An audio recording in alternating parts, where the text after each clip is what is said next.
ಸ್ನೇಹಿತರೆ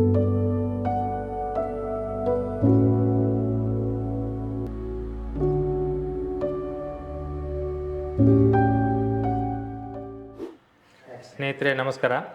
doctor V M B ಸ್ಟುಡಿಯೋಗೆ ತಮಗೆಲ್ಲರಿಗೂ ಆತ್ಮೀಯವಾದ ಸ್ವಾಗತ. ಇವತ್ತಿನ ನಮ್ಮ ಅತಿಥಿ ಡಾಕ್ಟರ್ ಕಿರಣ್ ಚುಳ್ಕಿ. ಕಿರಣ್ ಹಾಗೂ ನಾನು MBBS ಅಲ್ಲಿ ಸ್ನೇಹಿತರು ಕೂಡ. ಇವತ್ತಿನ ಪಾಡ್ಕಾಸ್ಟ್ಗೆ ಕಿರಣ್ ನಿನಗೆ ಆತ್ಮೀಯವಾದ ಸ್ವಾಗತವನ್ನು ಕೋರುತ್ತೇನೆ. ನೀವು ಇದಕ್ಕೆ ಬಂದಿರೋದು ನಮಗೆ ತುಂಬ ಸಂತೋಷ ತಂದಿದೆ.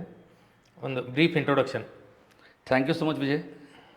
ನಿನ್ನ ಭೇಟಿಯಾಗಿನೂ ತುಂಬ ಖುಷಿ ಆಗ್ತಾಯಿದೆ. ನಿಮ್ಮ ಪಾಡ್ಕಾಸ್ಟಿಗೂ ನಾನು ಸೆಲೆಕ್ಟ್ ಆಗಿರೋದಕ್ಕೆ ತುಂಬ ಖುಷಿ ಆಗ್ತಾಯಿದೆ. Thank you so much. ಶಾರ್ಟಾಗಿ ಇಂಟ್ರೊಡಕ್ಷನ್ ಕೊಡ್ತೀನಿ. ನನ್ನ ಹೆಸರು ಡಾಕ್ಟರ್ ಕಿರಣ್ ಚುಳ್ಕಿ ಅಂತ. ಇಂಟರ್ವೆನ್ಷನಲ್ ಕಾರ್ಡಿಯಾಲಜಿಸ್ಟ್ ಬಿಜಾಪುರಲ್ಲಿ ವರ್ಕ್ ಮಾಡ್ತಾಯಿದ್ದೀನಿ. MBBS ಮಾಡಿರೋದು BLD ಮೆಡಿಕಲ್ ಕಾಲೇಜಲ್ಲಿ, MD ಮಾಡಿರೋದು JJ hospital Grant medical college Bombay. ಆಮೇಲೆ DM ಕಾರ್ಡಿಯಾಲಜಿ ಮಾಡಿರೋದು PGI ಚಂಡೀಗಢಲ್ಲಿ. ಅದಾದಮೇಲೆ ಈಗ ಆಲ್ಮೋಸ್ಟ್ ಲಾಸ್ಟ್ ಒಂದು 8 ವರ್ಷದಿಂದ ಬಿಜಾಪುರದಲ್ಲಿ ವರ್ಕ್ ಮಾಡ್ತಾಯಿದ್ದೀನಿ. ಶ್ರೀ ಸಾಯಿ ಕಾರ್ಡಿಯಾಕ್ ಸೆಂಟರ್ ಮತ್ತು ರಾಘವೇಂದ್ರ ಕಾರ್ಡಿಯೋ ಕೇರಲ್ಲಿ ನಾನು ಕಾರ್ಡಿಯಾಲಜಿಸ್ಟಾಗಿ ವರ್ಕ್ ಮಾಡ್ತಾಯಿದ್ದೀನಿ. ಕಿರಣ್, ಇವತ್ತಿನ ಜ್ವಲಂತ ಪ್ರಶ್ನೆಗಳ ಕುರಿತಾಗಿ ಒಂದಷ್ಟು ವಿದ್ಯಮಾನಗಳ ಕುರಿತಾಗಿ ಒಂದೆರಡು ಪ್ರಶ್ನೆಗಳನ್ನು ಕೇಳ್ತೀನಿ. ನೀನು ತುಂಬ ಸತಿ ನೋಡಿರ್ತೀಯ. Heart attack, cardiac arrest, heart failure, ಇವು ನಮ್ಮ ಸಾಮಾನ್ಯ ಕೇಳುಗರಿಗೆ ಇದರದ್ದು ಅರ್ಥ ಬ್ರೀಫಾಗಿ. ಕರೆಕ್ಟ್. ಆ್ಯಕ್ಚುಲಿ ತುಂಬ ಜನರಿಗೆ ಇದ್ರ ಬಗ್ಗೆ ಭಾಳ ಕನ್ಫ್ಯೂಷನ್ ಇರುತ್ತೆ. ಎಷ್ಟೋ ಜನ ಹೆಂಗಿರುತ್ತೆ, ಒಂದು ಪೇಷಂಟ್ ಹಾರ್ಟ್ ಫೇಲ್ಯೂರಿಂದ ಬಂದಿರುತ್ತೆ. ಸಪೋಸ್ ನಾವು ರಿಲೇಟಿವ್ಸ್ ಹೇಳ್ಬಿಟ್ಟು ಹಾರ್ಟ್ ಫೇಲ್ ಆಗಿದೆ ಅಂತ, ಹೆಂಗ್ರಿ ಮತ್ತು ಎತ್ತರದಲ್ಲರಿ ಮಾತಾಡ್ಲಿಕ್ಕತ್ತಾರಲ್ರಿ ಅಂತಂದರೆ. ಸೊ ಅಂದರೆ ಜನರಿಗೆ ಅದ್ರ ಬಗ್ಗೆ ಗೊತ್ತಿರೋಂಗಿಲ್ಲ. ಮತ್ತು ಕಾರ್ಡಿಯಾಕ್ ಅರೆಸ್ಟ್ ಆಗಿರುತ್ತೆ. ನಾವು ಪೇಷಂಟ್ ತುಂಬ ಸೀರಿಯಸ್ ಇರುತ್ತೆ. ಪೇಷಂಟ್ ಬಂದು ನಾವು ಹೇಳ್ತೀವಿ ಪೇಷಂಟ್ ತುಂಬ ಸೀರಿಯಸ್ ಇದೆ, ಕಾರ್ಡಿಯಾಕ್ ಅರೆಸ್ಟ್ ಆಗಿದೆ ಅಂತ. ಅಷ್ಟೇ ಅಲ್ಲ, ಉಳಿದೆಲ್ಲ ಆರಾಮಾಗಿ ತರಲ್ಲ ಅಂತ ಕೇಳ್ತಾರೆ. ಅಂದರೆ ನಮ್ಮ ಜನಕ್ಕೆ ಯಾವುದು ಸೀರಿಯಸ್ಸು, ಯಾವುದರಲ್ಲಿ ಮನುಷ್ಯ ಉಳಿಬೋದು, ಯಾವುದರಲ್ಲಿ ಉಳಿಯೋದಿಲ್ಲ, ಇದ್ರ ಬಗ್ಗೆ ಜ್ಞಾನ ಕಡಿಮೆ. ಎಲ್ಲರಿಗೂ, ಜನಸಾಮಾನ್ಯರಿಗೂ ಆಯಿತು, ಕೆಲವು ಸರಿ ವೈದ್ಯಕೀಯ ಪ್ರೊಫೆಷನ್ದಲ್ಲಿ ಇದ್ದವರಿಗೂ ಕಾರ್ಡಿಯಾಲಜಿಸ್ಟ್ ಬಿಟ್ಟರೆ ಉಳಿದವ್ರಿಗೆ ಸರಿಯಾಗಿ ಗೊತ್ತಿರೋದು ಕೆಲವು ಸರಿ. ಸೊ ಇದ್ರ ಬಗ್ಗೆ ಒಂದು ಸ್ವಲ್ಪ ಹೇಳ್ಕೊಡ್ತೀನಿ. ಹಾರ್ಟ್ ಅಟ್ಯಾಕ್ ಅಂದರೆ ಏನಂದರೆ, ಯೂಶ್ವಲಿ ಏನಾಗುತ್ತೆ, ನಮ್ಮ ಹೃದಯ ಕಂಟಿನ್ಯೂಸ್ಲಿ ಪಂಪ್ ಮಾಡ್ತಾ ಇರುತ್ತೆ, ಎದೆ ಬಡ್ಕೋತಾ ಇರುತ್ತೆ. ಅದು ಬಡ್ಕೊಳ್ಳೋದಕ್ಕೆ ಕಂಟಿನ್ಯೂಸ್ಲಿ ರಕ್ತ ಸಪ್ಲೈ ಬೇಕು. ಇದು ಹೆಂಗೆ ನಮ್ಮ ಗಿಡಕ್ಕೆ ನೀರು ಹಾಕ್ತೀವಲ್ಲ, ನಾವು ಪೈಪಿಂದ ನೀರು ಹೋಗ್ತಾ ಇದ್ದರೆ ಗಿಡ ಚೆನ್ನಾಗಿರುತ್ತೆ. ಸೊ ಆ ಥರ ಹೃದಯಕ್ಕೆ ರಕ್ತ ಕೊಡ್ದಾಗ ರಕ್ತನಾಳ ಇರುತ್ತೆ. ಆ ರಕ್ತನಾಳದಲ್ಲಿ ಏನಾದರೂ ಬ್ಲಾಕೇಜ್ ಬಂದರೆ, ರಕ್ತ ಪರಿಚಲನೆಗೆ ಅಡಚಣೆ ಆದರೆ ಎದೆ ನೋವು ಬರುತ್ತೆ. ಪೂರ್ತಿನೇ ಅಡಚಣೆ ಆಗಿಬಿಟ್ರೆ, 100% ಬ್ಲಾಕ್ ಅಥವಾ ಮೋರ್ ದೆನ್ 90% ಬ್ಲಾಕ್ ಆಗಿಬಿಟ್ರೆ, ಇಷ್ಟು ರಕ್ತ ಸಪ್ಲೈ ಕಡಿಮೆ ಆಗುತ್ತಲ್ಲ, ಹಾರ್ಟದ ಭಾಗ ಸಾಯೋಕ್ಕೆ ಸ್ಟಾರ್ಟ್ ಆಗುತ್ತೆ. ಮಯೋಕಾರ್ಡಿಯಲ್ ಇನ್ಫಾಕ್ಷನ್ ಅಂತ ಕರಿತೀವಿ ನಾವು. ಇದಕ್ಕೆ ನಾವು ಹಾರ್ಟ್ ಅಟ್ಯಾಕ್ ಅಂತ ಕರಿತೀವಿ. ಅಂದರೆ ಹೃದಯಕ್ಕೆ ರಕ್ತ ಸಪ್ಲೈ ಆಗ್ತಾ ಇಲ್ಲ, ಹೃದಯಕ್ಕೆ ತೊಂದರೆ ಆಗ್ತಾ ಇದೆ, ಹೃದಯದ ಸ್ವಲ್ಪ ಭಾಗ ಡೆತ್ ಆಗ್ತಾ ಇದೆ, ಅಂದರೆ ಸಾಯ್ತಾ ಇದೆ, ಸ್ವಲ್ಪ ಭಾಗ ಕೆಟ್ಟು ಹೋಗ್ತಾ ಇದೆ, ಪರ್ಮನೆಂಟ್ಲಿ ಡ್ಯಾಮೇಜ್ ಆಗ್ತಾ ಇದೆ. ಅದಕ್ಕೆ ನಾವು ಹಾರ್ಟ್ ಅಟ್ಯಾಕ್ ಅಂತ ಕರಿತೀವಿ. ಎಲ್ಲ ಹಾರ್ಟ್ ಅಟ್ಯಾಕ್ ಪೇಷಂಟ್ನು ಜೀವ ಹೋಗೋದಿಲ್ಲ.